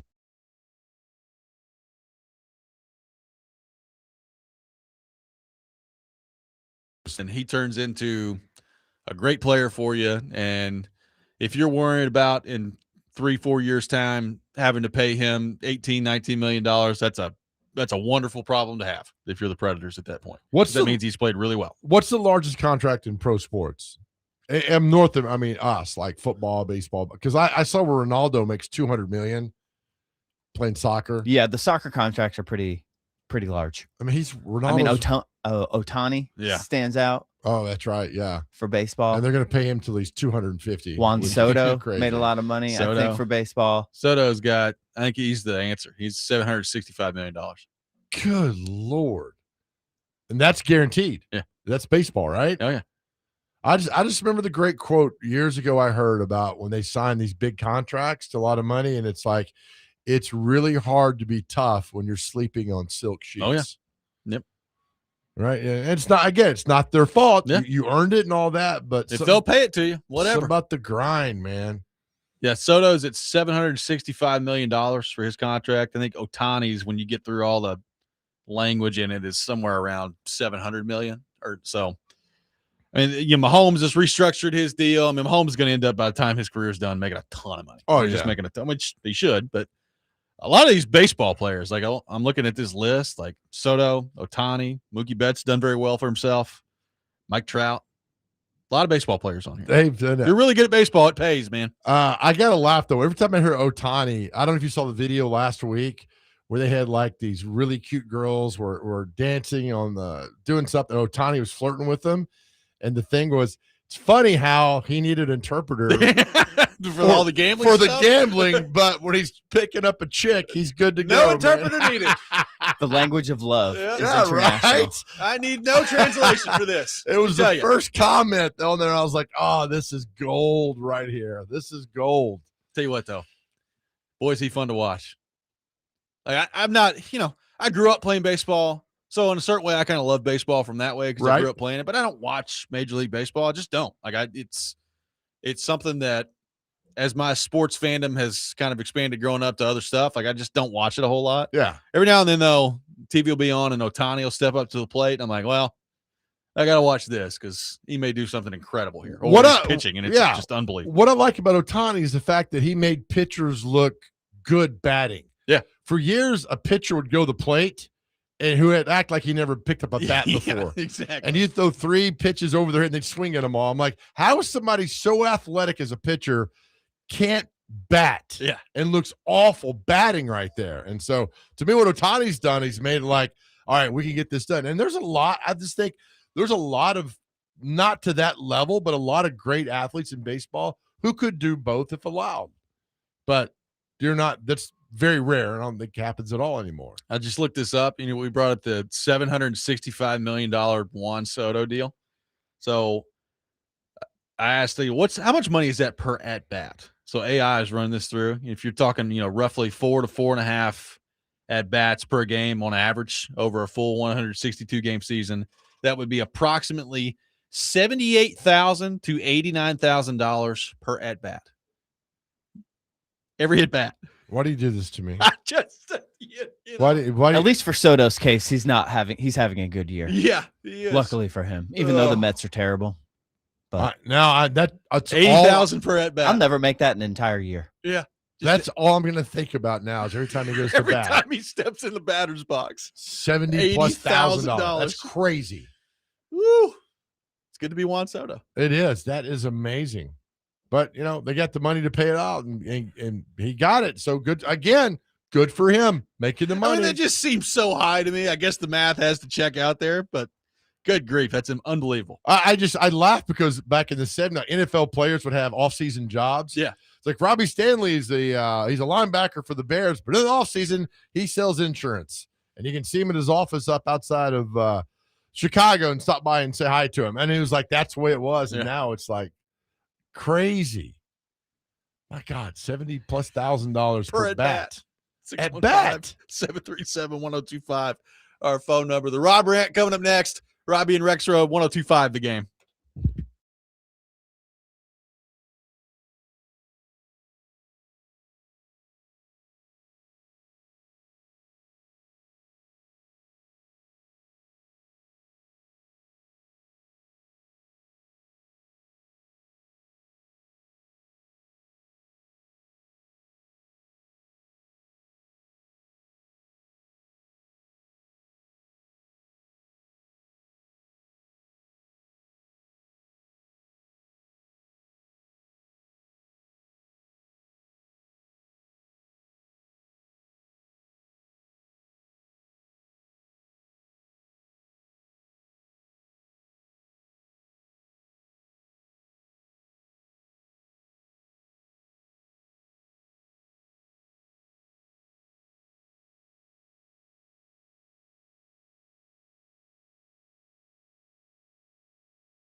Don't make me angry. Sometimes you have to tell someone to pound sand. You wouldn't like me when I'm angry. This is the Rob Rant. Now on Robby and Rexrode. Pound sand to the University of Alabama. But I really do love you. So listen, I was in the gym yesterday, okay? I think I might have torn my PCL doing leg curls. I think I have a foot thing. If a chick's got jacked up feet, I'm out. If you don't want your quarterback to see a doctor, draft Caden Proctor. That's better than in mine. 2026. That's better than mine. Ass man. Shoot it in my butt. I don't care. My body feels great. It's the excessive sex and the excessive violence. It's a big year for my guy, Xavier Legette. No, I ain't think I think I sound as regular to where I'm from. Yeah. Yeah, so. If it's at least Why are you hopping in the shower next to me? It is that time of the day. Time for the Rob Rant here on the program. Served by the Wine Cellar in Hendersonville. We'll take your thoughts at 615-737-1025. So, John, I came across something yesterday that I was stunned by, and I guess I wasn't aware of this. I was reading around The Athletic, and it said, the Washington Commanders will retire John Riggins' number 44 this season. And I was like, they haven't retired his number already? They have not retired John Riggins' number? But apparently that's happening this year. He's a Super Bowl champion. He's an NFL, he's Pro Football Hall of Famer. Damn right. For almost 12,000 yards in the league. I was stunned that John Riggins did not have his jersey retired. And I guess this just shows you how much of an idiot Dan Snyder was when he was running the Redskins. Yeah. But it's unbelievable to me. So this new ownership group has come into Washington, and they did the Sean Taylor thing. Like, they're obviously trying to connect to the history of their franchise and get on the right side of things with their fans. So I commend the current ownership of the Washington Commanders for coming to, sensible decisions here. It's amazing to me that John Riggins didn't already have his number retired by that team. Like, it's unbelievable. And I'm trying to think of, like, if you're Snyder, like, did you just didn't want to retire numbers when you were there? Like, you just thought you were too cool to retire numbers? Like, everybody else does it, but you're in Washington, you do things differently because it's worked out really well for us. Like, I just, for the life of me, do not understand this. I was stunned yesterday when I discovered that his number's not already retired. Was he the Super Bowl MVP when he ran over the Dolphins? I believe that he was, yeah. And had a great game. Yeah. He should be retired. I mean, the guy was great. He played, I think he started with the Jets and ended up with the Redskins. I mean, think about how many people's numbers get retired who are not Hall of Famers and who did not win a championship and certainly weren't the Super Bowl MVP. And then you got Riggins. He had 166 on 38 carries in that game. 38 carries in the series. That's amazing. I mean, that's got to be a record. Stats. A Super Bowl Tim record. Smith has the most, I thought, with the Redskins. They beat the Broncos in the 87 season. But, Riggins, I don't know. Dan Snyder, you do all that. There was a lot of collateral damage with Dan Snyder in D.C. as an owner, and they basically – is that the first one Goodell kind of said, you need to get out of here? Yeah, pretty much. I mean, there's a whole bunch that went into that, but you needed to get out. Weren't the emails from Gruden part of that too as well? I think so, yeah. It was just, the collateral damage of all that is something else. But I get it. I get – what team doesn't retire? The Dodgers? They don't retire numbers? Is that right? God, we talked about it just last week. There's some – Jerry Jones. Okay. Doesn't retire jerseys, numbers, doesn't retire. He'll put you in the Ring of Honor. Well, I mean, that would make sense because, like, everybody that rolls through there at wide receiver that's any good wears 88. It's like, okay, cool. Handed down and all that. I got one for you real quick. Okay. This really bugs me. It bugged me when I worked in TV. It bugs me now. Giddy weather people when it gets bad weather. They love telling you it's going to be awful. Yeah. Even when it's like a week straight of like mid-80s and sunny, it's like, mid-80s, sunny, he's got to have a good time. But when there's like a 2% chance of rain, weather people get so excited. Like, you better cancel. I'm not saying cancel your plans, but I'm not saying don't cancel your plans. Yeah. And look, I get. Make sure you've got your helmet ready today. Could get a little windy out there. They're fantastic in times of need. I get all that, but when it rains just a little bit, their level of excitement is amazing. Something else I got for you. Okay. So when we went to Florida last fall, that we took the show down to Key West, we were at the airport and we got a table at this restaurant. It was crowded in Orlando. And we had this one dude who just stood over us waiting for us to get up.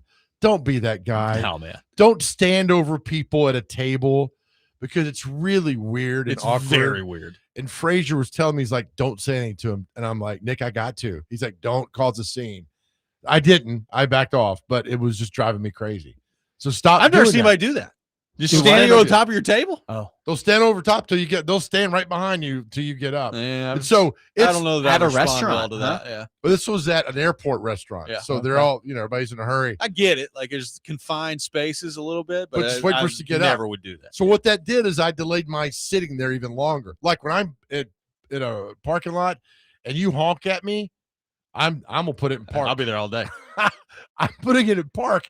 I'm not going anywhere. So use your horn only when you need to use your horn, but don't honk at me in a parking lot. I'm not moving on. I'm not going any more faster than I'm doing because you just honked at me. So I'm ready to sit there all day long. That is if you want to know a sign of like how you know a lot of people are moving here from different places, a lot of honking goes on now. Where back when I started driving, Yeah. it was like, if you honk at somebody, you had best be prepared to like fight. Like you'd best be prepared to get out of the car and fight. And it just right now. Yeah. Also, another thing, don't invite me someplace where there's not parking. Oh, I'm totally with you there. Because I'll circle once and I'm gone. That's it. I'm back home. I'm more comfortable sitting on my couch, missing your event. Now, if there's parking around, I'm good. But if you invite me to a place and there's not ample parking, I'm gone. I do one loop. I got my favorite John Riggins quote. So John Riggins held out of the 1980 season. He didn't play. He was in a contract negotiation with Washington, didn't play. So he sat out, and he comes back in 1981. Like Joe Gibbs flew out to his home in Kansas to persuade him to come back. Hey, come on, we need you. So he gets back. He shows up to camp, and he says, quote, "I'm broke, I'm bored, and I'm back." It's John Riggins. It's good. They don't make a lot of John Riggins anymore, No. man. There's not a lot of guys like that who just live and march to the beat of their own drum. I'm broke, I'm bored, and I'm back. Yeah. I think people make T-shirts out of that too. We could do a 3-hour show, numbers that should be retired and numbers that are retired that shouldn't be retired, and on and on and on. Kevin in Florida talking about standing over the table says, that was me. I wanted to say hi, but I was too scared. Yeah, don't do that in an airport when you're waiting on a table and it's packed. Don't stand over somebody like that. Caleb says, so Big Joe doesn't go anywhere downtown then if there's no parking. Not damn right. I go the Omni. Yep. I go down there. I love the Omni, but I'm not. No. My wife and I will be trying to figure out like places to go sometimes. And then sometimes we'll meet up with her friends to go eat somewhere. And they always want to go to these places that just have no parking lot. You got to park on the street or you got to park, pay to park in some garage. I'm like, no. Well, you guys ever heard of Cracker Barrel? You know what the best part about them is? They got their own parking lot for free. Right. You It's pull free. right in. And the food's a lot better than where we're going. You can pull right in there. Right. Waffle House, they got their own They parking got lot too. man. spots for giant vans and trucks. Oh, at yeah, Cracker you can do Barrel, whatever so you want. You got space. You're not going to run out of parking. Right. Texas Roadhouse, it's a heck of a parking lot they got up there, man. Like one of my favorite bars is Scoreboard at Opryland. Big Free parking lot, man. Free parking. And it's huge. I'm like, I'm there all the time because of that. Now, if they put the little scan up or you got to scan to, That's it. They got those at Opry Mills. You can park like a little closer. I saw that, yeah. So my thing is I park to the one next to the one that doesn't charge you. Yeah. I'm like, all right, you're paying $15 and I'm like a foot from you. This is good to go. 615-737-1025 is our phone number. Turron Davenport will be with us coming up next. You're listening to Robby and Rexrode, 1025 The Game.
ESPN's Turron Davenport, Talking Titans, now on Robby and Rexrode on ESPN 102.5 The Game and the Game Nashville app. Welcome back in, Robby and Rexrode. We head to our phone line, driven by WilsonCountyHyundai.com. Welcome in our friend Turron Davenport to the program from ESPN, presented by Bart Durham Injury Law. TD, good morning. How are you?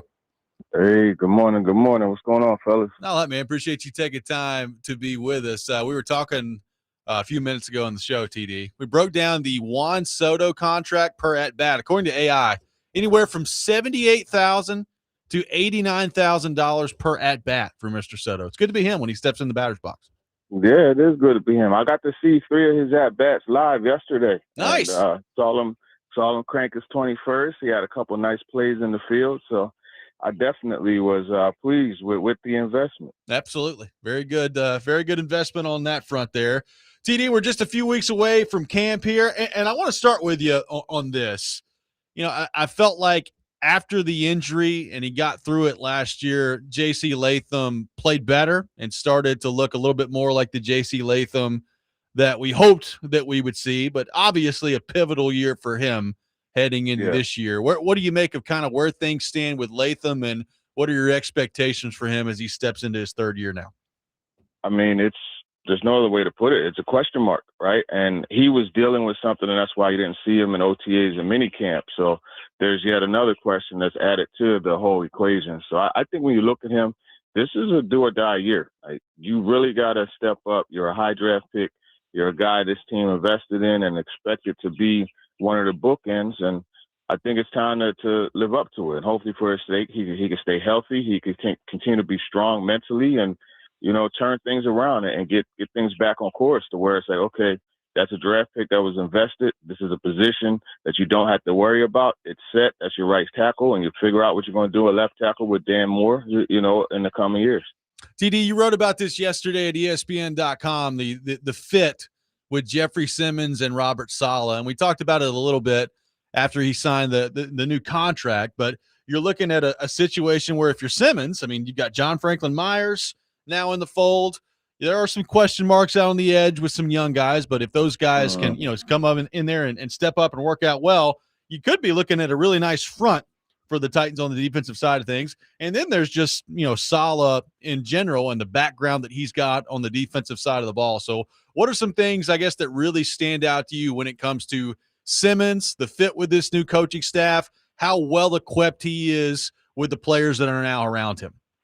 Yeah, I think really when you look at the Simmons and Saleh situation, you got to quote the great Ace Ventura, right? You know, you say, yeah, like a glove. Nice. It's a perfect fit when you look at it because he's a guy that specializes in penetrating and getting in the backfield, and his get off is really amazing. His bull rush, his hands, all of this is going to be highlighted in a way in which he's attacking, right? He's not going to, as he said, be stuck at the line of scrimmage, two-gap and occupying blocks and not getting to penetrate as much. So I think it's a great fit. You got Franklin Myers, the versatility that he brings. You got, you know, Jermaine Johnson, a guy who could come off the edge and give you something.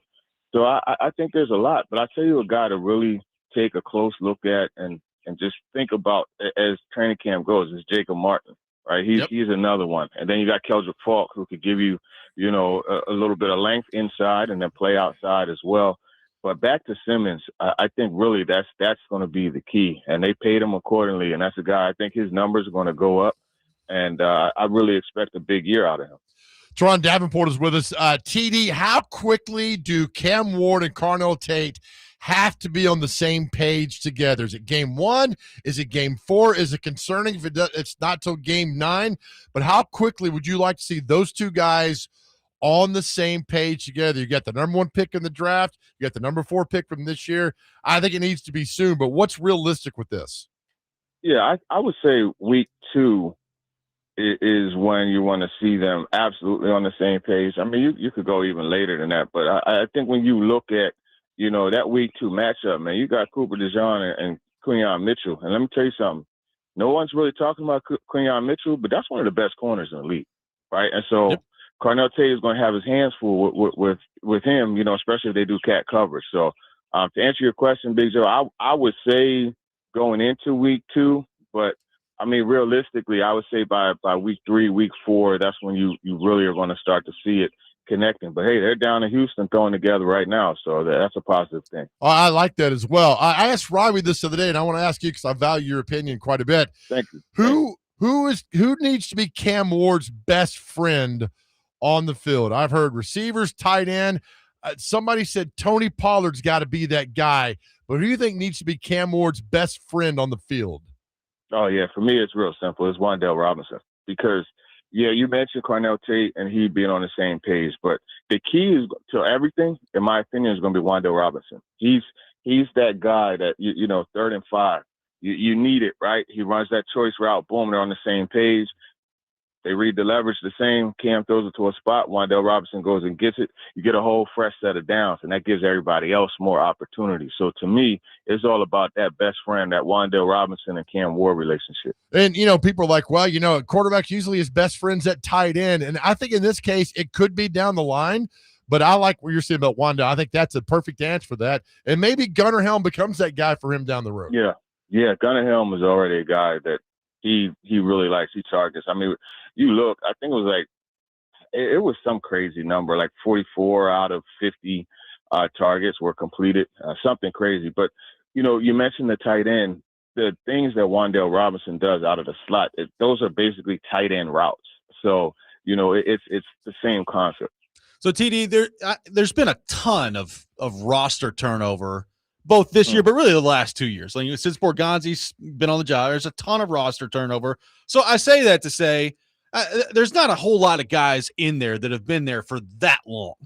But having said that, I mean, there's been a whole lot of losing that's going on around here, a lot of negativity, and deservedly so, a lot of negativity. From that standpoint, how important is a fast start this year to avoid maybe falling back into some of that, oh, God, here we go again? Like, you know what I mean? Like, how important is that to begin the season? Robbie, that's an excellent point. I think it's critical for them to get off to a fast start. Week 1, I think, honestly, and in my preview, my schedule preview or whatnot, or review, whatever you want to call it, I said week 1 is the most important game of the year. Yeah. Because to me, right, because, you know, week 2, the Eagles are coming in here. Who knows what that crew's going to do. But, I mean, week 1, you get in there, you get that win, you get that foul taste. This team hasn't won a season opener, 4 years? Yeah. So you get that taste out of your mouth. You get to feel what it is like to win and have. When's the last time this team had a winning record? You know what I mean? You're talking about 3 years, right? So now you're 1-0. You got a winning record. It's a small winning one, but it's a winning record. And that's something that this whole program, everything, the building needs that. So, yeah, it's critical. I just think, and you were talking about Simmons. I think about him maybe more than anybody else because I thought last year he did such a great job of continuing to lead and continuing to perform when the circumstances were really difficult. But, like, I feel for him from the standpoint of, like, I'd love to see that guy again on a winning team and, like, how much that could rejuvenate a guy that already has a strong motor. Yeah, and that's the thing, right? You know, you see these guys down, like, you know, by a touchdown, and then they give up a touchdown late in the game. You still see Simmons running after the ball, running down screens, you know, running down run plays to the opposite side. And you're right. It would be good just for his sake, you know, to see this man on a winning team and see some type of reward other than personal accolades for his action. T, do you think they've already got the 5 offensive line in mind they want to start the season with? Because, like, it's center, right guard, and the positions like that. Like, I don't know who's going to be center for this team. I think they have 4 of the 5, right? I think that right guard position is still up for grabs. I think center's up for grabs, too. They signed someone late. His name slips my mind. He came in the last week of mini camp, but he has more starts than any other center on the roster. So it's going to be interesting watching that Pat Coogan, you know, the Austin Slopeman, and I cannot remember the guy's name, but seeing how that Andre James plays out. Andre James, yep. Yes, sir. Andre James. Yep. Seeing how that competition plays out. They're obviously not going to keep 3. You know what I mean? So you wonder what's going to happen there. But that's one to watch. I think they're 4 out of 5. Well, what about Jackson Slater at that right guard position? I mean, he was great at Sacramento State, but I remember last year was getting learning and all that. Is he a guy that could step up and start there? he's in the mix. Cordell Volson's in the mix as well. So we'll see what happens there. Both guys have gotten first-team reps, through OTAs and minicamp. So it is a competition. And, Slater, what he has a couple things, right? He's a draft pick by this this front office. He's very inexpensive, and he's versatile, right? He could play right guard, any guard spots or center. Yeah, I liked the way he played in college, but again, he was at Sacramento State, which is different. Hey, let me ask you this, and I've not been out there, but can you feel the intensity different now than a year ago? Yeah, you could feel it. You could definitely feel it. And I'm going to tell you the coach that you feel it. Well, there's two, because you feel it from Brian Daboll. Like, Brian Daboll, he's a ball of energy on the sideline. We actually got to stand behind him, so I was listening to the play calls and listening to him talk to Cam, and then watching some of his action, like after the snap. I wrote about it. There was one where he completed a beautiful pass to Gunnar Helm. They were running 2 minutes. And, Cam, and he wanted to do a little celebration. Dave was like, get the – we can't really say what they said. But basically, long story short, he was like, let's go. We're running tempo, get going. So you got that. But I tell you, Marquand Manuel, that is a coach that I'm really high on. Just watching the energy that he brings, the knowledge that he's telling these young guys, like Kevin Winston Jr., he's telling them, hey, look at the split. They're about to high-low you. Hey, 28, get your, just the communication. And you feel that energy from them. So I would say absolutely. All right, TD, last thing for you. Borgonzi has talked over and over again about, this is a process that they're going through, a lot of work to have been done. There's a lot of moves they made this offseason. So as we sit here just a few weeks out from camp, what do you think? Like, put yourself in Borgonzi's shoes. What do you think he's looking for? Maybe 2 or 3 things he's looking for this year that will say, you know what? I feel like we're exactly where we want to be, and we're on track finally after turning over the roster to the degree in which he's done it over the last couple of years. So you're saying, like, right now looking looking into camp, what are like 2 or 3 things that you think that he's looking for from the roster from that standpoint? Yeah, I would say smoothness, getting in and out of the huddle and executing the plays, from Cam Ward, right? You're looking at how well he and Brian Daboll are meshing and able to get that offense rolling. I think that's the number one thing that you're looking at. They'll get some good opportunities, with joint practices, this year, get some good defenses. So I would say that. And then defensively, I would just say just seeing the communication, right? And seeing how well, the information is being relayed. Those are the 2 things that I would be looking for. And I believe Borgonzi is going to be looking for, but there's so many things possible. All right, TD, what's the next 11, 12 days like for you? Because the rookies report on the 23rd, and then you're occupied until hopefully February. Yeah, I got a football camp, Kyle Kennard football camp that I'm doing in Atlanta this weekend. So I got that, and after that, man, it's just just trying to relax, man, and get ready for the season coming up. He's got to get himself mentally prepared to deal with Kuharski every day. That's a task that goes on there.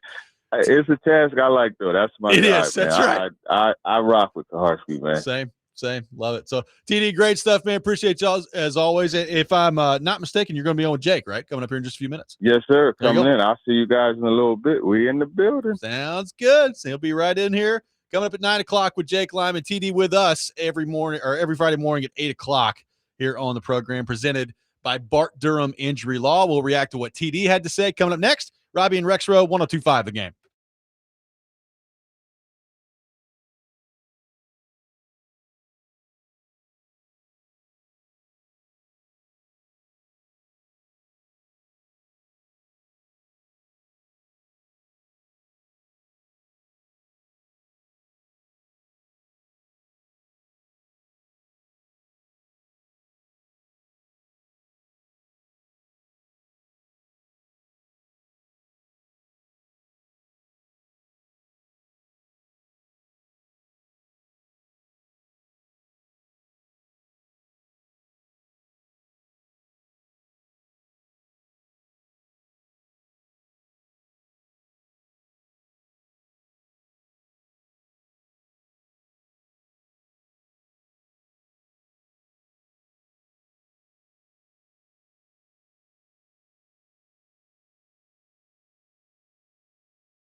Robby and Rexrode, 102.5 The Game. The football offseason coverage here on 102.5 The Game, presented by Tennessee Brew Works and Parma Tractor and Equipment. Appreciate TD for being with us in the last segment. Robbie Stanley, Big Joe Dubin, Ian Safar here with you on this Friday morning, taking your thoughts at 615-737-1025.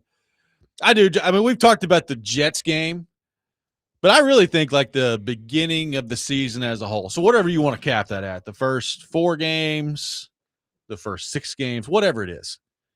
I just think getting off to a nice start is important from the standpoint of there's been so much negativity around here, so much losing that's going on. And I get it. Like a lot of these guys haven't been here for a ton of it. They've changed up a lot of the roster. It's a new team, all those things. But the fans have been here for it. Media's been here for it. Jeffrey Simmons been here for it. A lot of guys, have still, Amani Hooker, been here for it.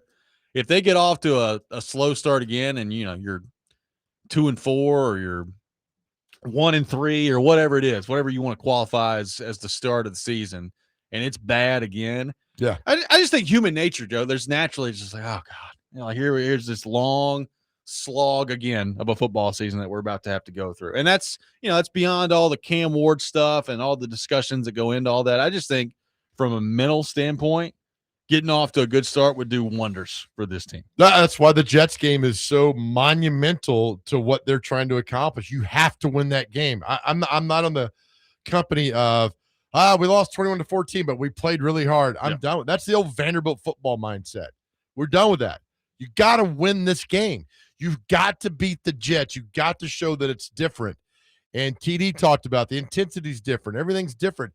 You got to win that game. If you can start out 2-2, you're fantastic. And I'll say again, if this team is 1-8 at the trade deadline, trade Jeffrey Simmons, because that means this team is getting nowhere. They're not going to be good for a while. Trade him and get something good back. 2-way.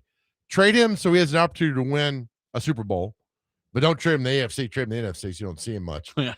And get some draft picks back and keep building. But if it's 1-8, 2-7 by the trade deadline, yeah, get rid of it. And that's it. But it all starts with the Jets game. You beat the Jets game. You go in the next week with some massive confidence. It's at home. We've heard Nissan Stadium be very loud when this team is good, and they'll feed off of that.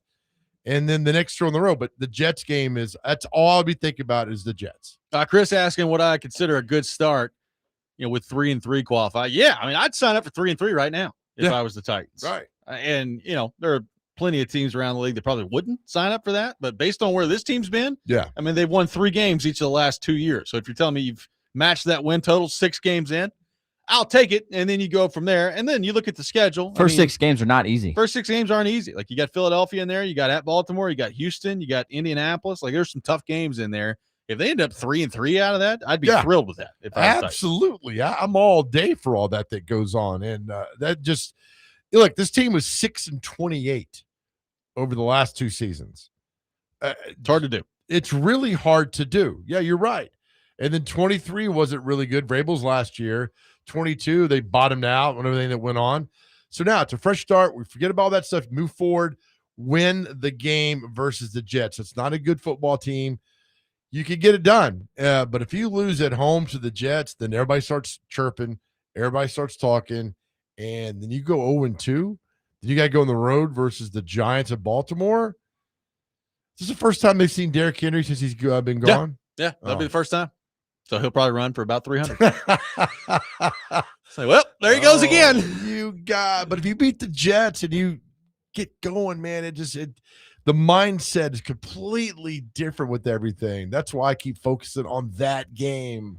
And to that point, if you win that game, I mean, look, Philadelphia is going to come in the next week. They're way more talented than you are. Now, there's turmoil there. I don't know what that's going to look like with Philadelphia this year, but they're unquestionably way more talented than you are.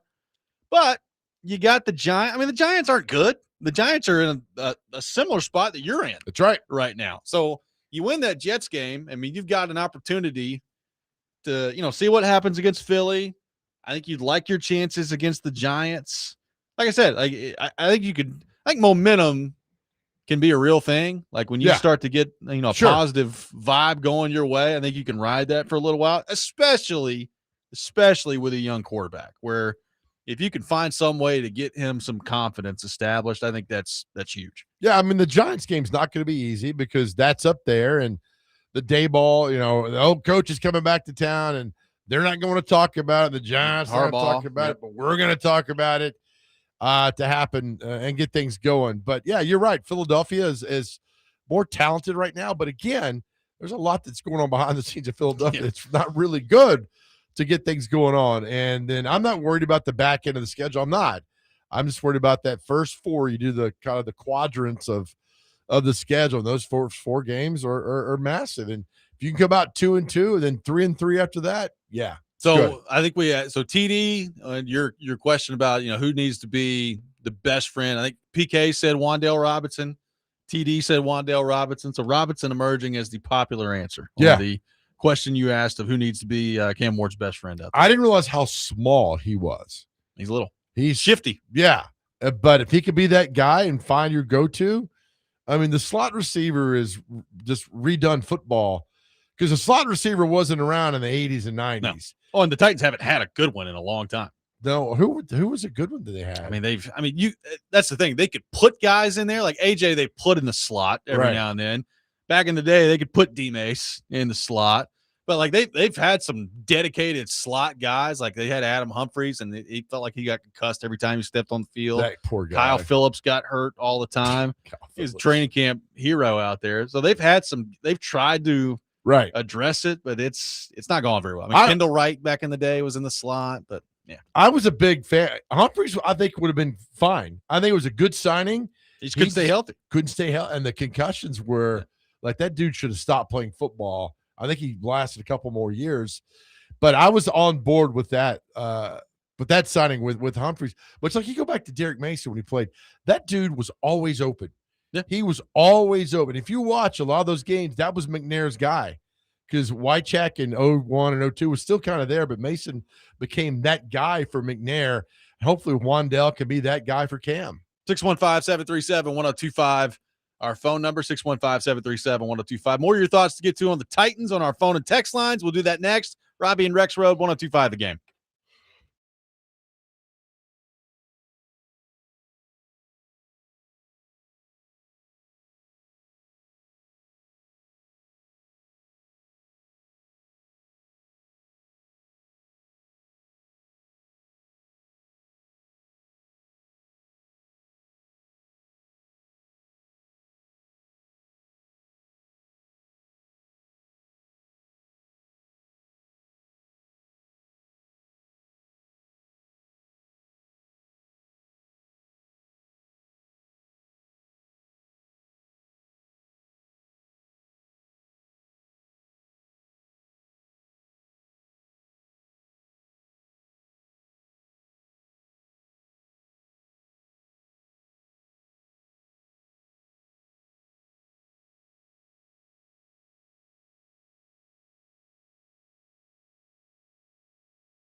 Welcome back in, Robby and Rexrode, 102.5 The Game, presented by Green Ventures Landscaping, outdoor patios, landscaping design, lawn maintenance, and more. Visit greenventureslandscaping.com. We're live from our Busy Bee Plumbing, Heating, and Air Conditioning Game Nashville studios, home of the $99 yearly Beehive membership where the buzz is always about great service. Ian, it looks like Scotty Scheffler going to miss the cut at the Scottish Open. He has made 78 consecutive cuts with PGA Tour tournaments. Come on, Scotty. What are we doing? That's 4 years.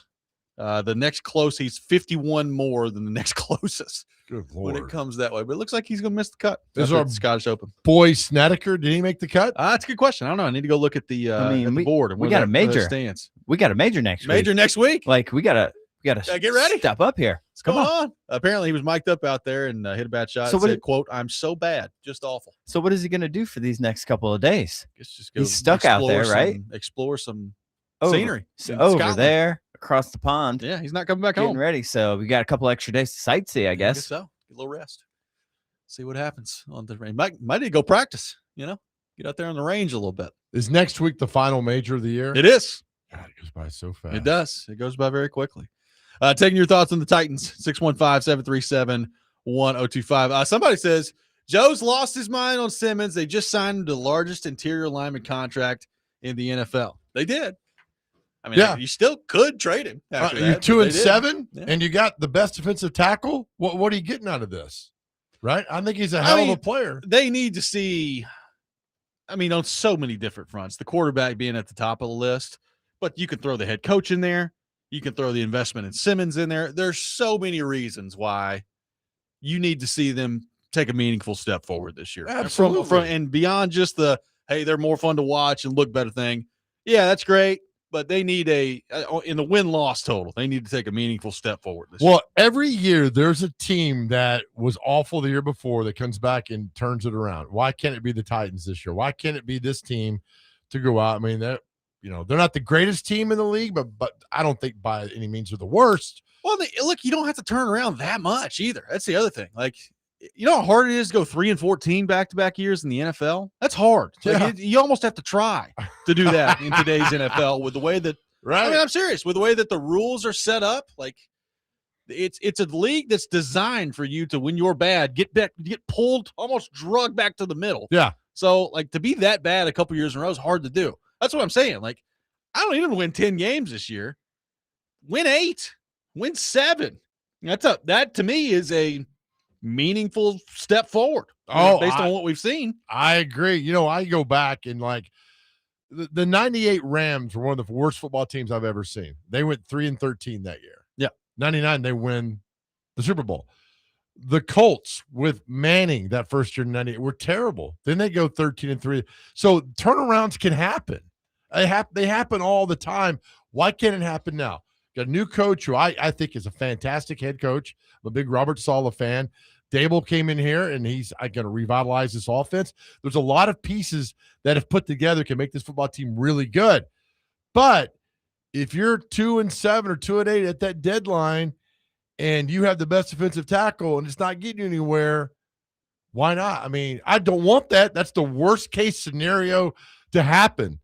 But you have to look at all things if you're that bad at that point. The Tate part of this is interesting too. You talked about with TD and how long should it take? That's where I kind of hope. I understand you're talking about a second-year quarterback and a rookie wide receiver. So they're young players. They're in a league that's the hardest league in the world and all those things. Right. But that's also where I kind of hope Dable steps in and you see an impact there where it's like, it's not going to take them 6 weeks to get it figured out. It needs to take them. I mean, if this team is going to get off to a fast start, those two are going to have to be a huge part of it, right? I mean, they're not – unless the Titans' defense is just unbelievable, those two are going to have to be a big part of it. So that's where you hope having the staff that they've put together, and specifically Dable coming in as the offensive coordinator, you hope you can expedite some of that, speed up some of that learning process throughout camp where those two are ready to go pretty quickly. I think the joint practices are invaluable for Cam, and because the preseason games are a joke. It's a joke, yeah. The joint practices are vital. The only thing I thought last year they should have done with Cam Ward in the preseason was have him play the first half and come out for the opening drive in the second. You saw him starting out. The Broncos game was a prime example. It's kind of like, all right, new territory now for me. Second half, what the hell's going on? Yeah. And they almost should have won that game. Yeah. It's crazy like that. So the joint practices they have with the Niners, with the Seahawks. They were. Yeah, Seahawks last year, I and think. I'm coming this year. Oh, they're this year, yeah. And the Vikings. Who's the last preseason? I don't remember.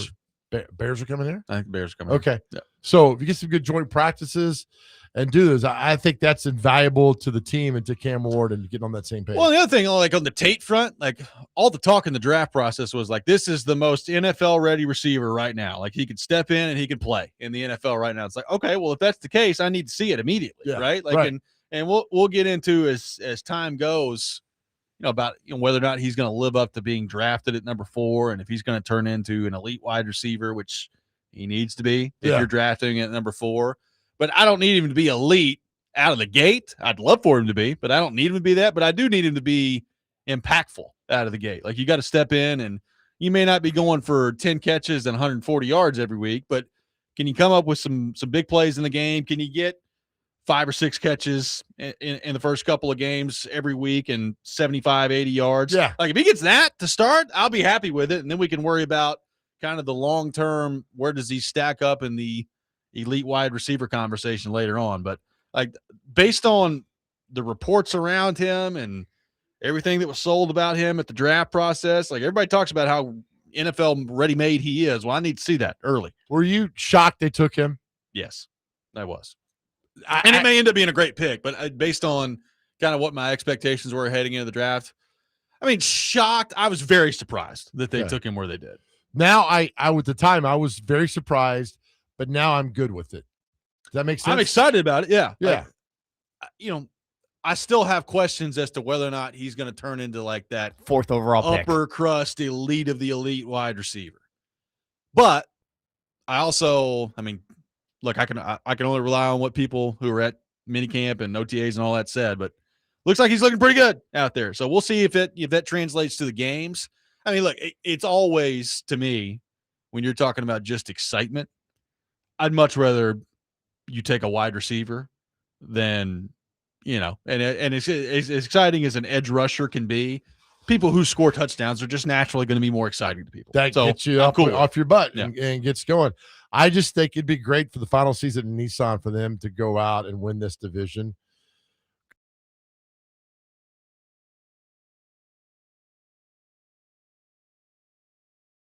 Because wouldn't it be great you come back here for one more game in mid-January? It would be. You win. I mean, that would be a heck of a year if they're able to do that. Again, you just got to be better than 3 other teams. Then you guaranteed a home playoff spot when that happens. And I think that would be something that'd be amazing. Be amazing to have that, because the last home playoff game was Cincinnati, right? Before that, it was Lamar Jackson in the COVID year. Yep. Who was that idiot receiver that wouldn't go to talk to the press anymore? Vaccaro. Yeah. The DB who. Oh, Kenny Vaccaro? Yeah. He's like, I'm done talking to the media. Blah, blah, blah, blah, blah. It's like, yeah, we don't care. And then why don't you try to tackle Lamar Jackson? Oh, wait, you can't. And he ran past him, and that was so. It's been a while. So the last time they won a home playoff game, like I'm trying to remember. That's when the that was. Nedney kick, right? I think so. With the Would that Steelers. have been 02 season. Yeah. Then they That's went. a long time ago. That's the last home. That's the last home playoff game they won. Because 08 they lost to the Ravens. Yep. And then they didn't have another home playoff game for a while. 17 on the road, 19 on the road, 20 was the Ravens, 21 was the Bengals. Yeah, so they haven't won a home playoff game in over 20 years. That's crazy. It's not good. And never once hosted an AFC championship game. Yep. Not good. So, again, I don't even need to see that. Like, I'd love that, but I don't need to see that. Just make some meaningful progress this year. Get to 7 or 8 wins. Look like your quarterback and your highly picked wide receiver got a clue together out there, and you're feeling good about where things are going. Like, the bar's not that high for this Titans team this year. It's really not. I need to win the division. I need to play. I'm not. I mean, happy I'm with you. I need it. 6 and 7. I'm just not. I just don't. I don't know that this team. I mean, I hate to say this in the NFL because you're right. it is every year where you see teams go from worst to first. Always I just one. don't know that this team is capable of that.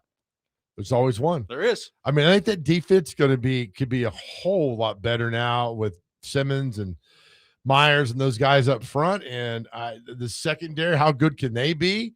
I mean, they're on paper, they're not bad. They got to stay healthy though. They do they have, if there's a place that has to stay healthy, obviously you'd look at quarterback.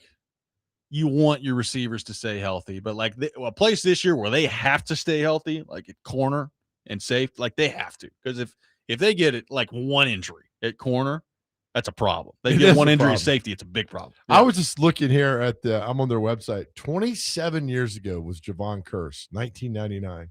Yep. Just the way he came in and they don't have Javon on that team. 8-8, 9-7. Well, maybe that's Keldrick Falk. I mean, it is hilarious because, I mean, he's a first round pick, and somebody texted this in a couple weeks ago. It's like, is it just me, or is Keldrick Falk a first round pick and like nobody talks about him because everybody's concerned about Tate, right? Because he's number 4 overall. But I mean, they do have another first round pick. Well, I did a thing when they drafted Falk. I mean, he was the best player at Auburn, so every team double teamed him. Every team that Auburn played, they double teamed him. Like, well, he don't have all the stats. Well, you're getting double teamed because your team's not very good, and you're the guy. Jason and I sat down with him at SEC Media Days last year, and he talked about, look, I know they're going to come after me, and the other guy's got to step up, and unfortunately didn't step up. So I think it's a good pick, and I think it's a guy Solid can work with to turn in something special. If he's this defensive guru, but we heard how great Bill Callahan was as an offensive line guru, I just got to see it, man. Oh, I mean, I don't blame anybody that looks at this and says, you know what? Even when things maybe look okay on paper, show me. Just show me. Show me, right? 615-737-1025. We'll wrap up the show coming up next. Robby and Rexrode, 1025 The Game.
Final segment of the day, Robby and Rexrode, 1025 The Game.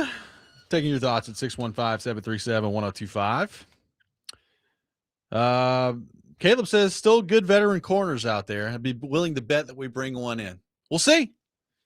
And they did sign a couple of veteran corners. They paid a lot of money, though. They paid a lot of money for them. For Flott and for Alante Taylor. So I don't know how much of that's going to be going out looking. I know you need depth, but there's a lot of money in those two guys. A lot of money in those two guys. Need those two guys to stay healthy.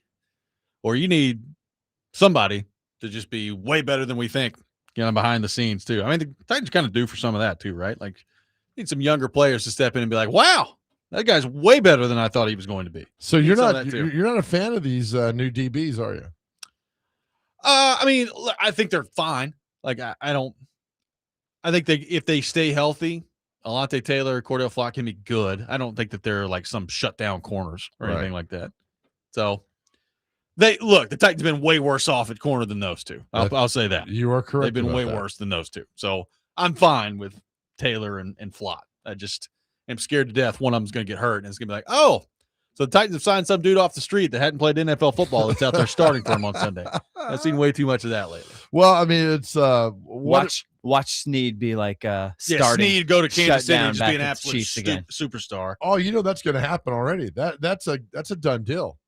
That's what these guys Guy do. couldn't even walk here. You could go back to Kansas City and just probably have a game-winning interception in the Super Bowl. I laughed because did Borgonzi not put that trade together when he was at the Kansas City and shipped them off here? And then he gets here. He's like, oh, man, all right. The roosters come home to roost, whatever the hell that damn saying is. Now we're back. Well, I say, look, if there's a combination this year of Snead going back to Kansas City and actually being good, and Bill Callahan goes down to Atlanta and the Falcons' offensive line is just mauling people out there, I'm just going to throw my hands up there. I won't know what to do. But you already know it's going to happen. That's like when they trade Will Levis, he's going to go be a quarterback star. That's the way it always happens. They don't do it here, and they go someplace else and become outstanding players. Should we wrap up? One more celebrity birthdays this week? I'm ready to go, brothers. Let's get her done. All right. We need Ian on the board. I know I've not done well this week. Robbie's so far going for the sweep. I believe in you today, Ian. And because of that, we're going to start with you, okay? Ian, how old, our first celebrity birthday, former Kansas City Royals manager Hal McRae? Former 80.